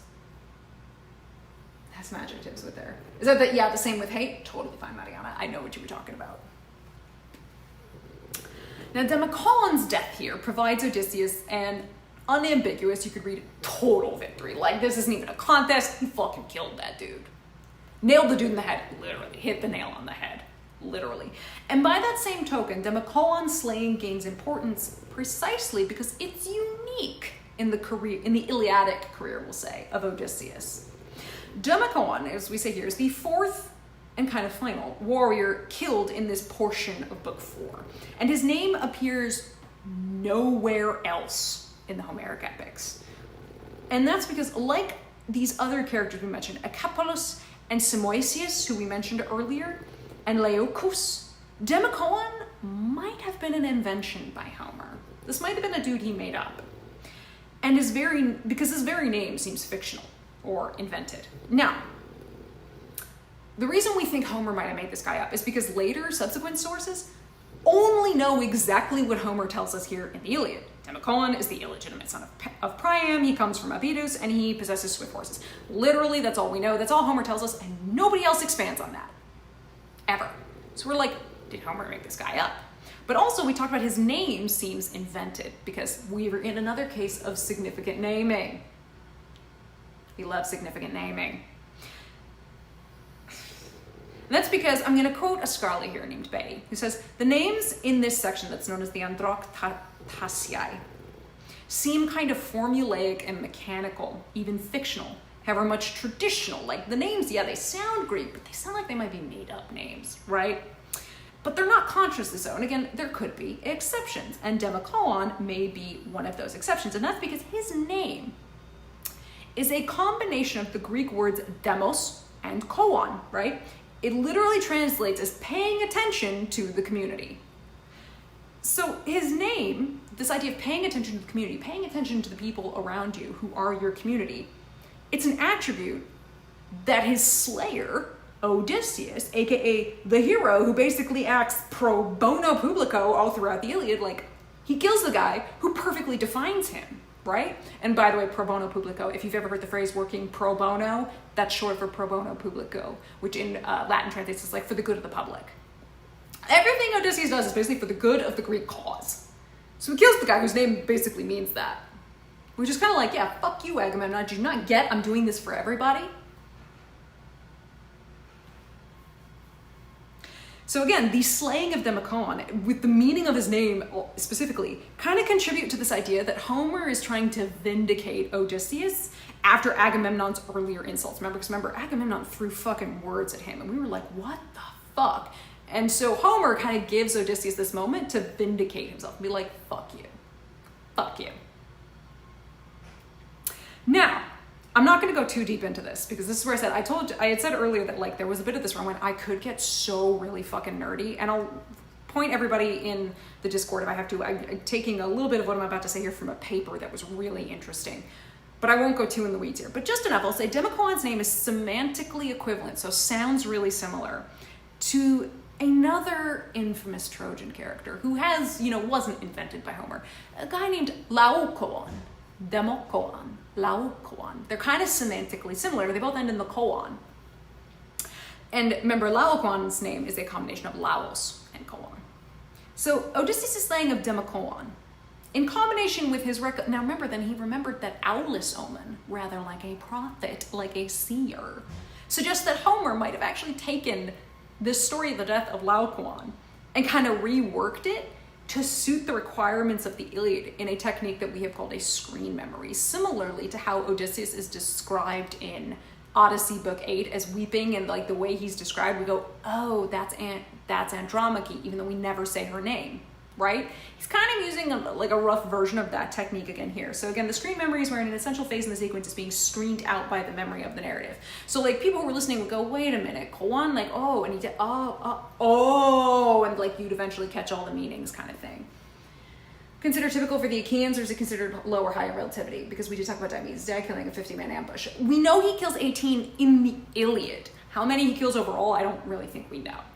But specifically in the Iliad, we say he kills 18, which is pretty fucking good. Like 18 of note. But again, as it is overall, we don't really know how many he kills overall. If you really want to say overall, you could count the entire city of Troy, because he's the one who engineers that. Pretty insane. We talked about that a bit in book 2 when we were talking about the epithet Polyportos.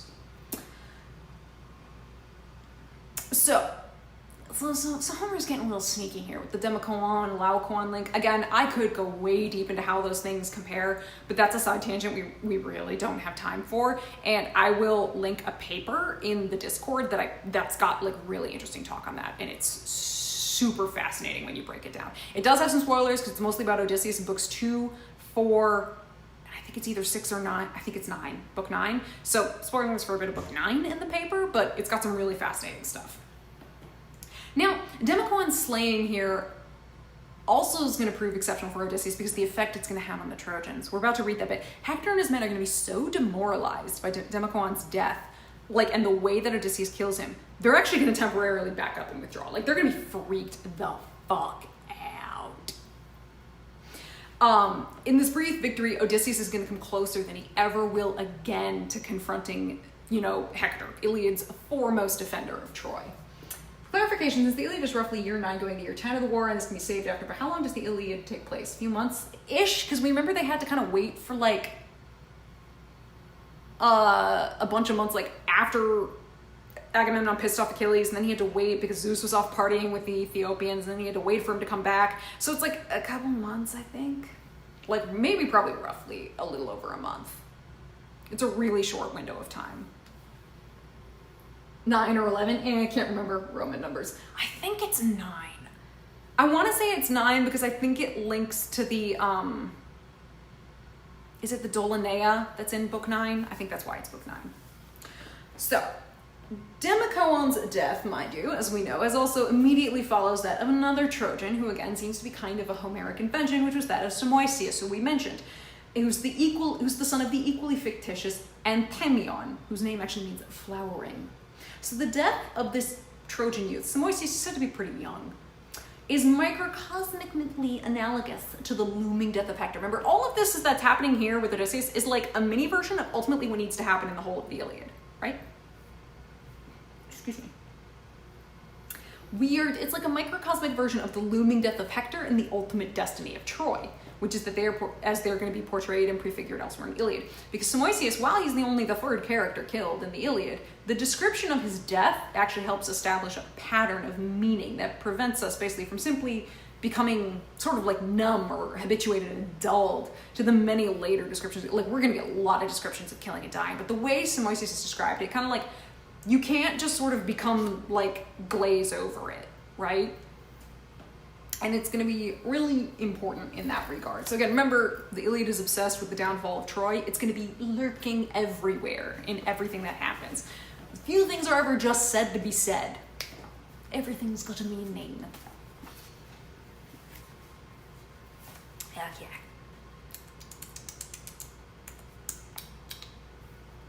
and the Trojan front shrank back. Glorious Hector too, as the Argives yelled and dragged away the corpses, pushing on, breakneck on.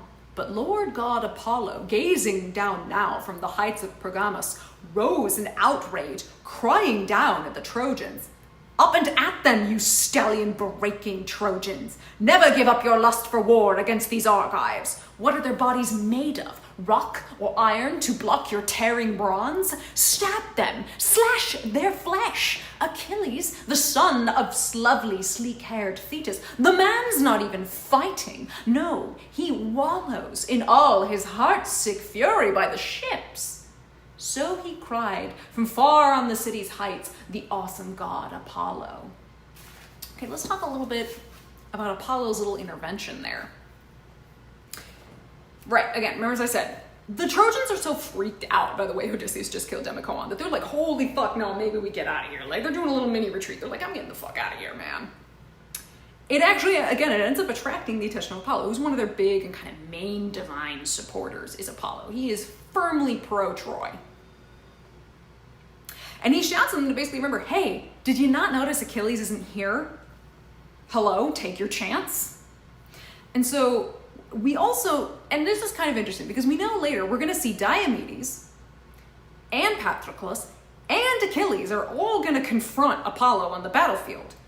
But Odysseus, right now, here in Book 4, who's the current cause of the reason Apollo had to have this outburst is because of what Odysseus just did, never actually ends up opposing Apollo directly in battle or otherwise. He's there, but he's never actually confronting Apollo.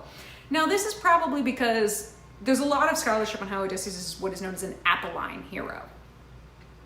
Basically, he's the embodiment, both in Odyssey and Iliad, of a lot of Apollo's kind of proverbial virtues. And he even reveals himself to the suitors in Odyssey on like a feast day of Apollo, and it's considered like an Apolline epiphany. There's all sorts of cool stuff there. And then accompanied by the climactic slaughter of the suitors. Now, all of that, remember, the death of the suitors, slaughter of the suitors, is inside the palace of Ithaca.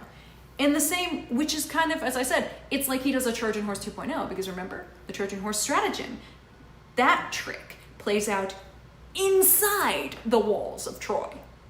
Only Odysseus who ever gets to do that, right? Because it's noteworthy here that where's Apollo shouting from? He's shouting from behind the walls of Troy, like atop and kind of, he's in the walls, like he's shouting from the city tops. Apollo only ever defends the Trojan walls from within the city. He's never really defending the walls when he's out on the battlefield. He's kind of dealing with individuals. When it comes to the Trojan walls and the whole Trojan defense, he's inside the city. And we're going to see it on another, and we're going to see him do this on another occasion. It's going to be when Patroclus comes closer than anybody in the Iliad to nearly breaching the walls of Troy. That's going to be in book 16, I think. Like 15, 16, kind of around there. Hey, you guys, they don't have the best player out. Go get him. No, not that guy, though. Leave him alone. I'd leave him alone. Yeah, Apollo's like, yeah, maybe don't fuck with that guy who just killed Democoon, but like, dude, their best player isn't here, right? Which again cracks me up. So Apollo, let's remember, he's one of the traditional kind of like divine builders of Troy's walls, and he's the guy who's going to later also claim Laocoon as his priest. Again, Democoon, Laocoon, we're making the connections here. He's the one who reacts really quickly to the threat that's being posed by Odysseus and his killing of Democoon. He looks at that and goes, you're dangerous, and I'm Team Troy, so I need them to stop retreating here. It's just kind of interesting how that works out, right?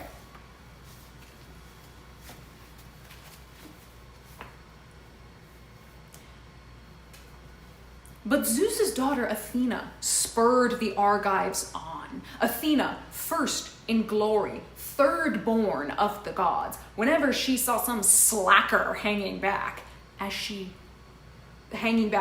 hurtled through the onset.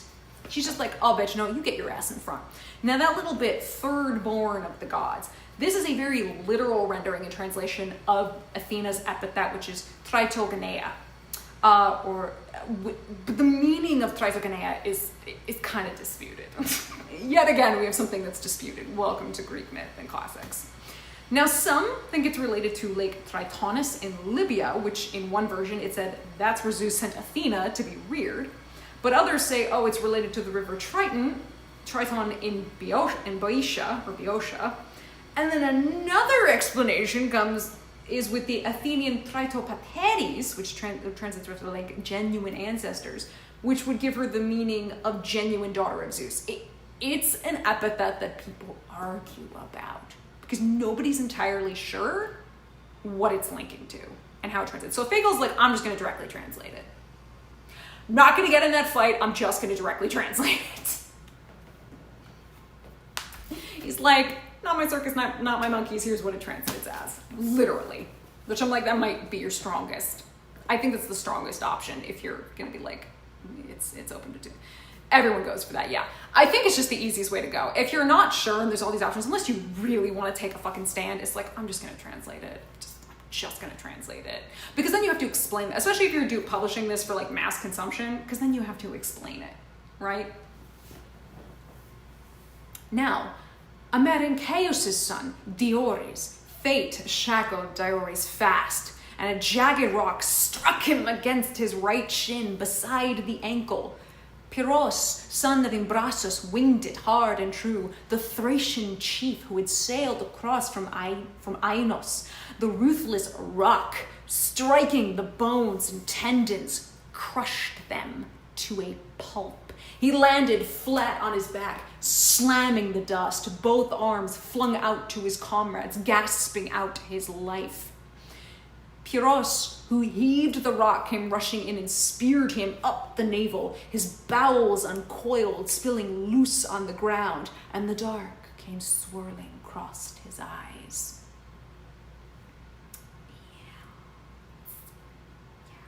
But Pyrrhus, Aetolian Thoas, speared him as he swerved and sprang away, the lance head piercing his chest above the nipple, plunged deep in his lung, and Thoas, running up, wrenched the heavy spear from the man's chest, drew his blade, ripped him across the belly, took his life, but he could not strip his armor. Look, there were Pyrrhus' cohorts, bunched in a ring, Thracians, top knots waving, clutching their long pikes, and rugged, strong and proud as the Trojan Thoas was. They shoved him back. He gave ground, staggering, reeling, and so the two lay stretched in the dust, side by side, a lord of Thrace, a lord of Epeans armed in bronze, and a ruck of other soldiers died around them. So, talk a bit here. I mean, one, the smashing of all the tendons and shit, like, right up in this area, I was like, ha, ha, ha, ha. I mean, that's later, frankly, what's going to sort of happen to Achilles. That area is going to get hit with an arrow. So, foreshadowing, I guess. Let's talk about the Thracians, top knots waving. Yes, you heard that right. These top knots. Now, the Thracian top knots were a very distinctive hairstyle. It was described even by Greek historians. Herodotus, in particular, describes these top knots, this hairstyle that they had at length. And it's something that was pretty typical, it seems, for Thracian men, but unique to Thracian men. Because the literal Greek word is apparently akrokomai. It's like those with hair at the extremities or top knotted. Now, the look was apparently that of long locks of hair, grown solely on the crown of the head that were then gathered at the top to be tied. So the sides and back of the hair were kept shaved or at least really closely cropped.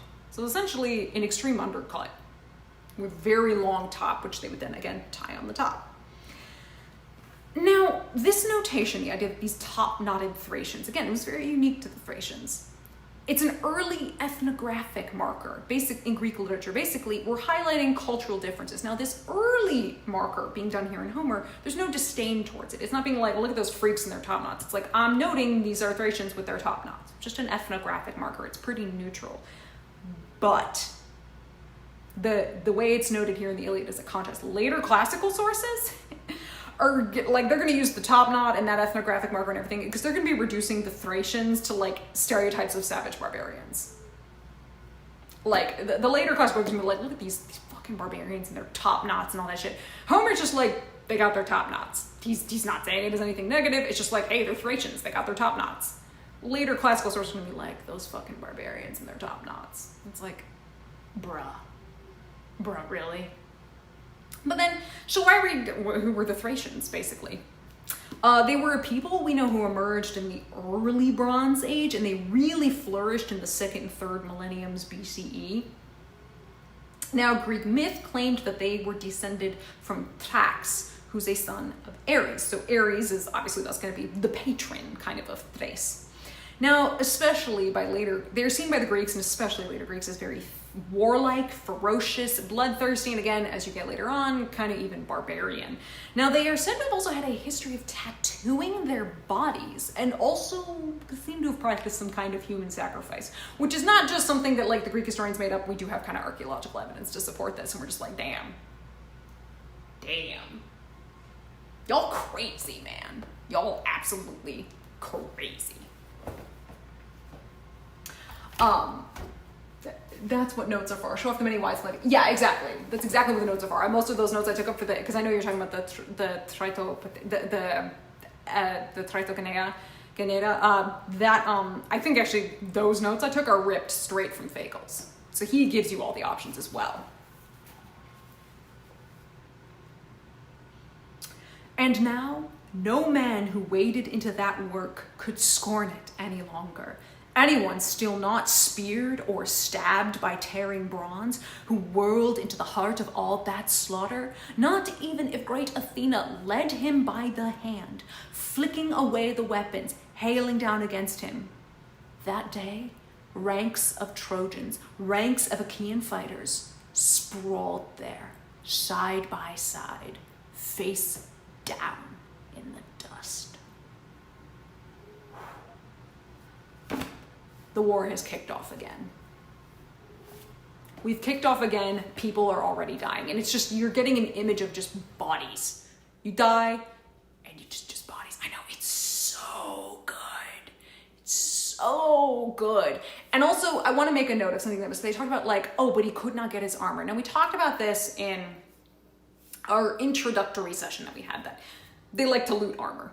They loot each other. It's part of why also a lot of these heroes will often die fighting to either protect or take the body of fallen soldiers. Because part of it is like, I don't want you to get his loot. I don't want you to take his body. You're gonna see more people die in that way than almost anything else. And so it's very common that you try and protect the bodies of friends, or you try and steal the bodies of enemies because you're basically gonna loot them. You take the loot. It's what they do, which completely understandable when you consider nobody has a standing army. These guys aren't like soldiers by profession. These are all citizen soldiers. Like, dude, that guy might have better armor than you. Fucking take it, man. That could be a really good helmet he's got. You take it. So you see a lot of that happening, which is why there's some descriptions of that. I know we talked about in the introductory session, but I wanted to bring it up again. Yeah, absolute carnage. Did I just accidentally a war? Like, ooh. Yeah, armor expensive, really good armor, even more expensive. And a lot of this is as we were hearing from like Diomedes and some of the others, like these are pieces that are being passed down. So there's probably a whole story related to that armor too, which is like, yeah, I have the armor of this guy who slayed that guy who did this, this, and this. Like in a way, the armor has its own story as well. But yeah, no, it's so good. Like I love how Fagles renders these sections. He like really digs into it and finds the beautiful brutality of it. Armor, weapon, horses. Horses. You say that again, I think it's book 9. We're gonna literally have a whole covert mission that turns into like a horse thieving operation. Did soldiers by profession not exist, or were they rare? Because it sounds like war, while common, there were at this point the only, we'll say, country that I can think of that comes to mind, nation, kingdom, that at this time was developing the idea of a standing army was actually Egypt, because of Ramesses II. And he was like the first one in Egypt to start doing this. And that's happening, and that's going on at the same time. Here, no, these guys didn't have standing armies. No, it was you gather all of the men. They go and defend each other. Like, remember, all of these men who are here fighting in the Trojan War, they signed up because they got promised, we're gonna get loot, like we're gonna get rich, we're gonna get stuff. We might have been promised land if we come back alive and we participate. They are here because they were promised something. Now, in the case of Troy, they're defending, right? While conflicts were common, you just gathered the citizenry. Nobody had a stand. You didn't train to be a soldier. Like, that wasn't your job.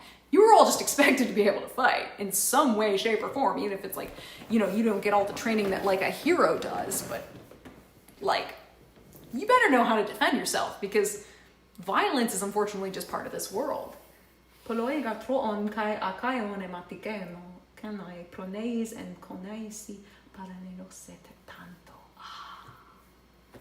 What is your profession? Yeah, I mean, that's a little different, because that's way later in the age, and all of those Spartans who went to fight, yeah, they were like that because they didn't have to work. All of these men who are fighting here might have to actually work when they get home.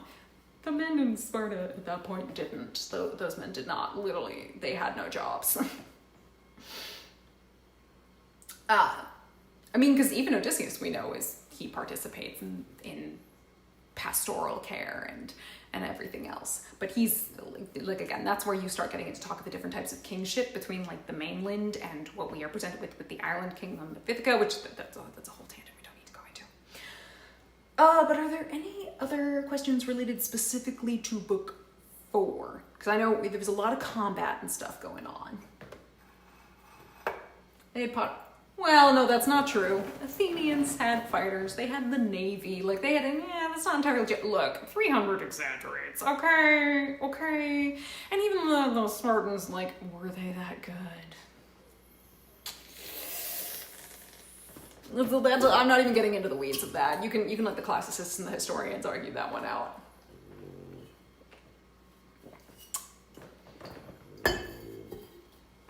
And even the Spartans weren't necessarily professionals.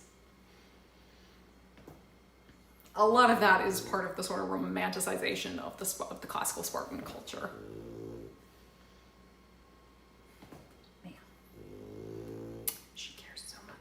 But yeah, are there any more questions related to book 4, or even just books 1 through 4? From what we have read here.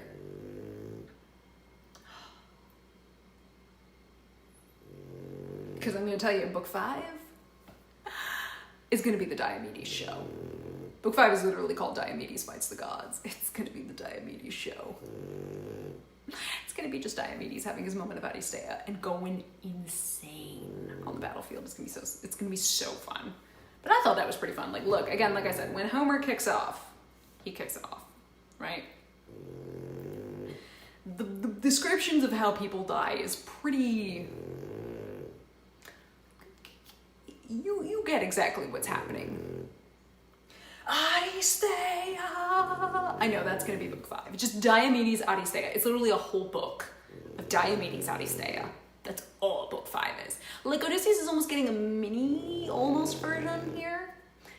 And I do think it's cool that Homer gives that to Odysseus. Because again, we watch him he gets kind of shat on by Agamemnon super unjustly. And you're just like, where does Agamemnon get off being that rude? Like, what the fuck? And that's why, again, Odysseus is like, they say looks at him darkly and just sort of like spits back at him. But like, yeah, that's the title in Greek, yes. Odysseus! Yeah, it goes full come at me, brah. Let's go! Like, he goes Super Saiyan. But yeah, no, like, Odysseus, I like giving Odysseus this moment. And Homer's just like, yeah, so Agamemnon was super unfair to Odysseus, because watch what happens when Odysseus just takes the field here. Like, oh, he freaks out even Hector and the other Trojans. Apollo needs to step in. Oh, Asclepios? No leopard skin for Diomedes. Exactly, no leopard skin. He's not coming out to look, he's not flashy, he's not, you know... We are not doing that on the battlefield. He's just like, let's go. He's like, this is about to be brutal. This is just like, let's go. I love the no leopard skin for Diomedes. That gives me joy. Oh, Paris, you are, oh boy. Paris is going to re-enter the chat in book 6, which is where we're going to once again get both Helen and Hector reading him for filth. But, yeah. Oh, yeah, no, I can imagine, like, I've definitely had the case of in terms of, like, Asclepios' names, but, like, I've read names, and I read it in my head, and then I hear someone say it, and I'm like, oh, that's how it's pronounced? My bad. Diomedes is absolutely the gym bro you root for. Like, his father may have been a little cuckoo, but, like, Diomedes is like, here's all the shit I've done, and I just go, It's a gym bro who delivers. I want that guy on my team. Like, I so want Diomedes on my team. I'd be like, I just think we have a high chance of success if we've got Diomedes on our team. I'm just saying, odds are, I think we're gonna do okay. Thank you.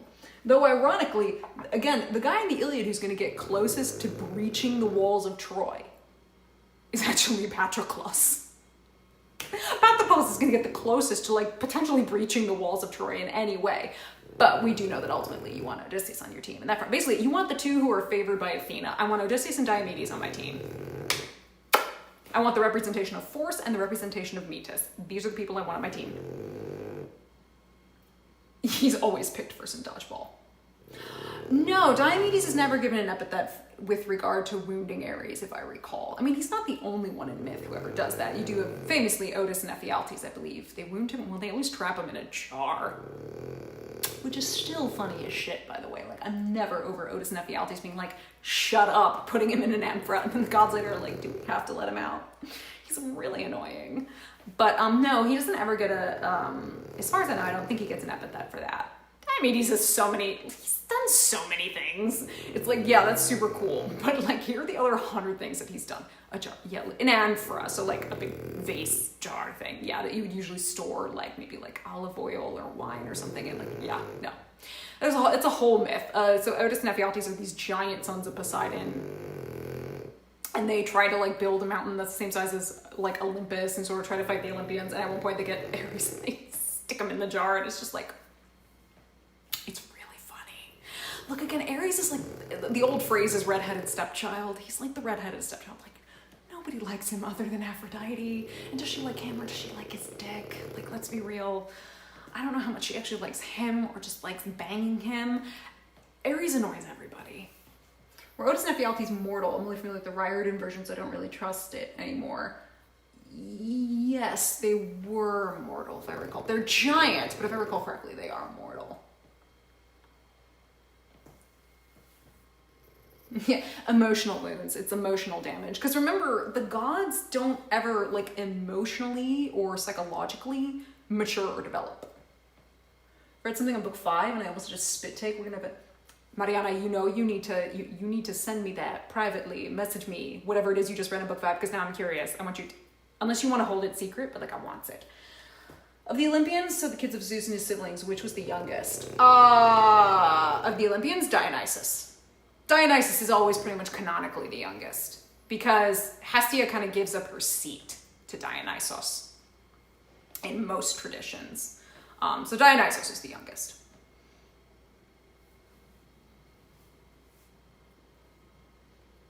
In terms of the Olympians. But yo, book 5 is gonna be so much fun. Book 5 is gonna be a riot of a time. It's like, I think I remember I know I haven't transcribed my notes yet. Like, I've written them, handwritten them, but I haven't started typing them. Or I've typed some of them, but not all of them. What I have so far, yeah. Yeah, Athena never, dude, all of the gods basically would never let Ares hear the end of it. Athena's just like, oh my god, you're so annoying. They're all like that. Again, Ares is like the redheaded stepchild. Like, they're all annoyed with him. Even Zeus is just like, yeah, that's unfortunately my son. And Hera's like, yeah, it's unfortunately my kid. But yeah. Any other questions? Books 1 to 4 of the Iliad. Like, stuff you don't understand, stuff you're curious about.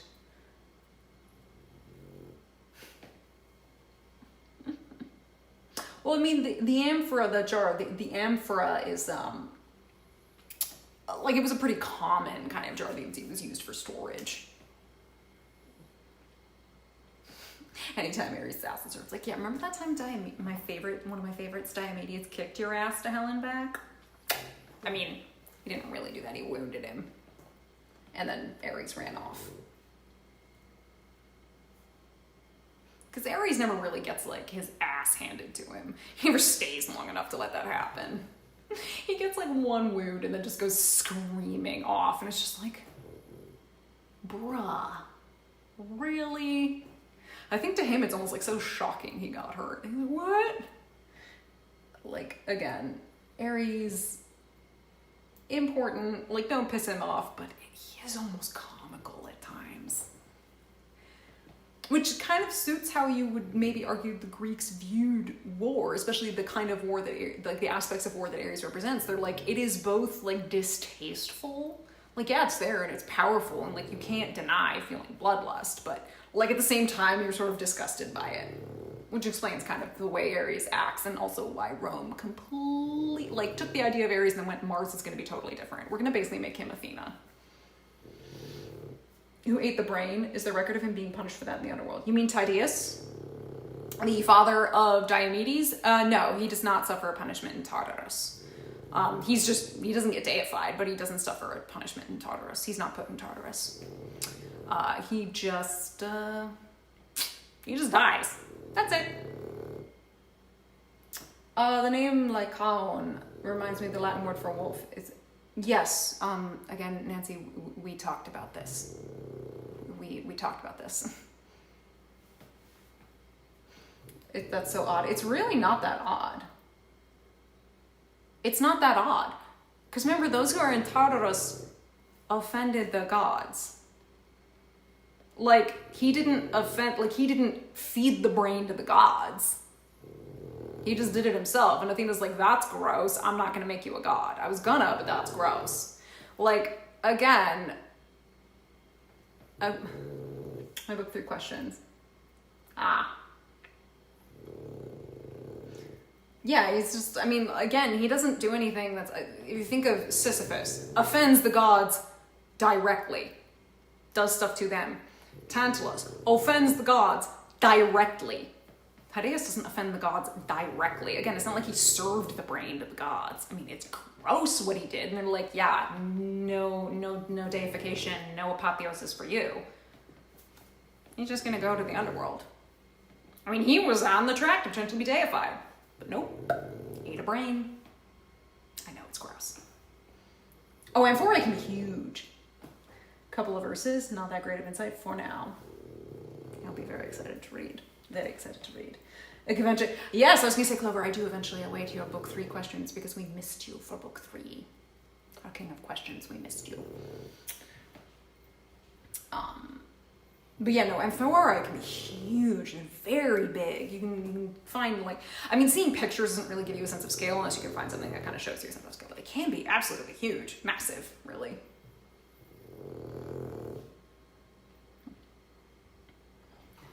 Oh, it's wrong. It's gross. I mean, like, it's why you become infamous for it. Like, no, nobody's like, hey, eat the brains of the guy you decapitated. No. That's why everybody's like, that's nasty. And even Athena's like, what the fuck, bruh? Like, no, you don't go off and do that. Everybody be like, you're a barbarian, you're disgusting, like, you don't get to be, like, what is wrong with you? It's wrong. It's not gonna, I think everybody seems to think that Tartarus is just like the Christian hell, where you do one thing wrong, you get thrown there. No, Tartarus is like, you do something extreme and you do it directly against a god. Like, you don't just do something wrong and get thrown in Tartarus. I need everybody to really understand that. Tartarus is the beyond extreme. Like, you pissed off a god directly. You fucked around and found out with the gods. And you lost, which most of the time they do. You ended up in Tartarus. Yeah, it's not a direct equivalent to, like, the idea of hell.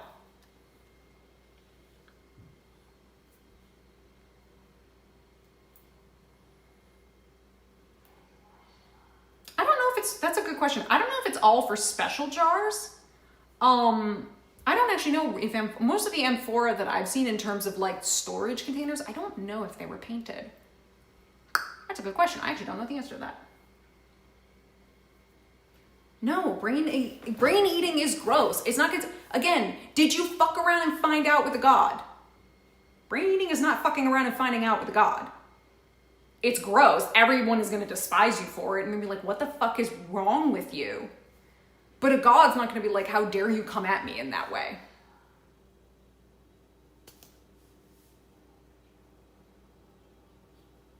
Like, that's what Tartarus is for. You came at a god directly. You fucked around and found out. In the case of, like, Tantalus and Sisyphus. And then the other people who are locked in there are like the Titans who lost the Titanomachia, or people who tried to SA like the mother of Apollo and Artemis. Like,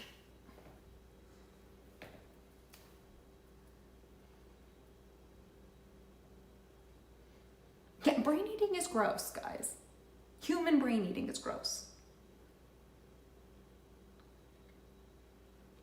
And whether or not it was your relative, you served a human brain to the god and had them eat it. Oh yeah, no, that's fucking around and finding out. That's called Tantalus. Bonus points, he did it with his son. Yeah, with your health, but also the way other mortals would view you. Like, other Greeks are gonna be looking at you and be like, what the fuck is wrong with you? I mean, that's why Melanippus basically got Titius to do it, because he wanted to screw around with his chances and potentially also his legacy. Now, Diomedes ends up being so badass that he kind of cancels it out. Sorta.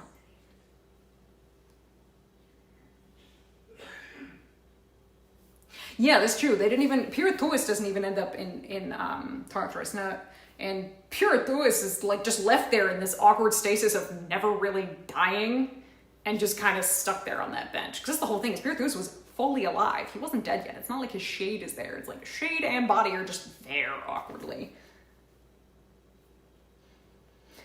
You could fuck over your whole bloodline. The curse of the House of Atreus strikes again.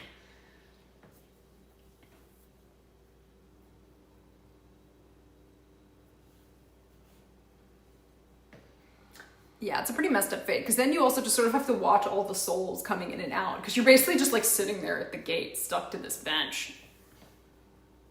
Yeah, forever limbo. It's awful. I mean, Theseus briefly gets freed from it, but Pirithous, they're like, no, you stay.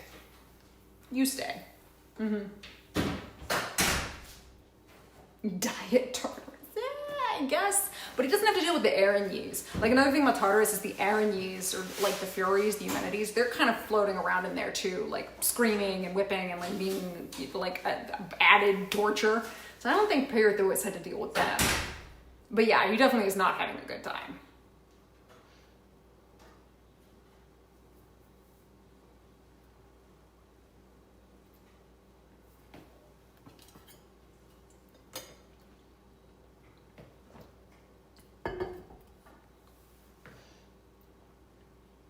Yeah, he's first one up. Sisyphus, this is what happens when you fuck around and find out and are a dick about it.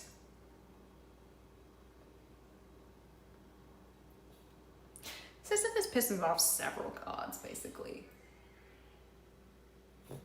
And it's all starts because he narcs on Zeus. That's how it all kicks off with Sisyphus. He narcs on Zeus, and then it spirals out of control and doesn't accept the fact that, like, by narking on Zeus, you sign yourself up to have Zeus be pissed at you. They come and go. Like, they do kind of get referenced as, like, sometimes being up in the mortal world, so they kind of come and go, but we also, like, there's an undetermined number of them, so some of them might be up in the mortal realm tormenting a mortal up there, while the rest are in Tartarus. Like, they never have a specific number.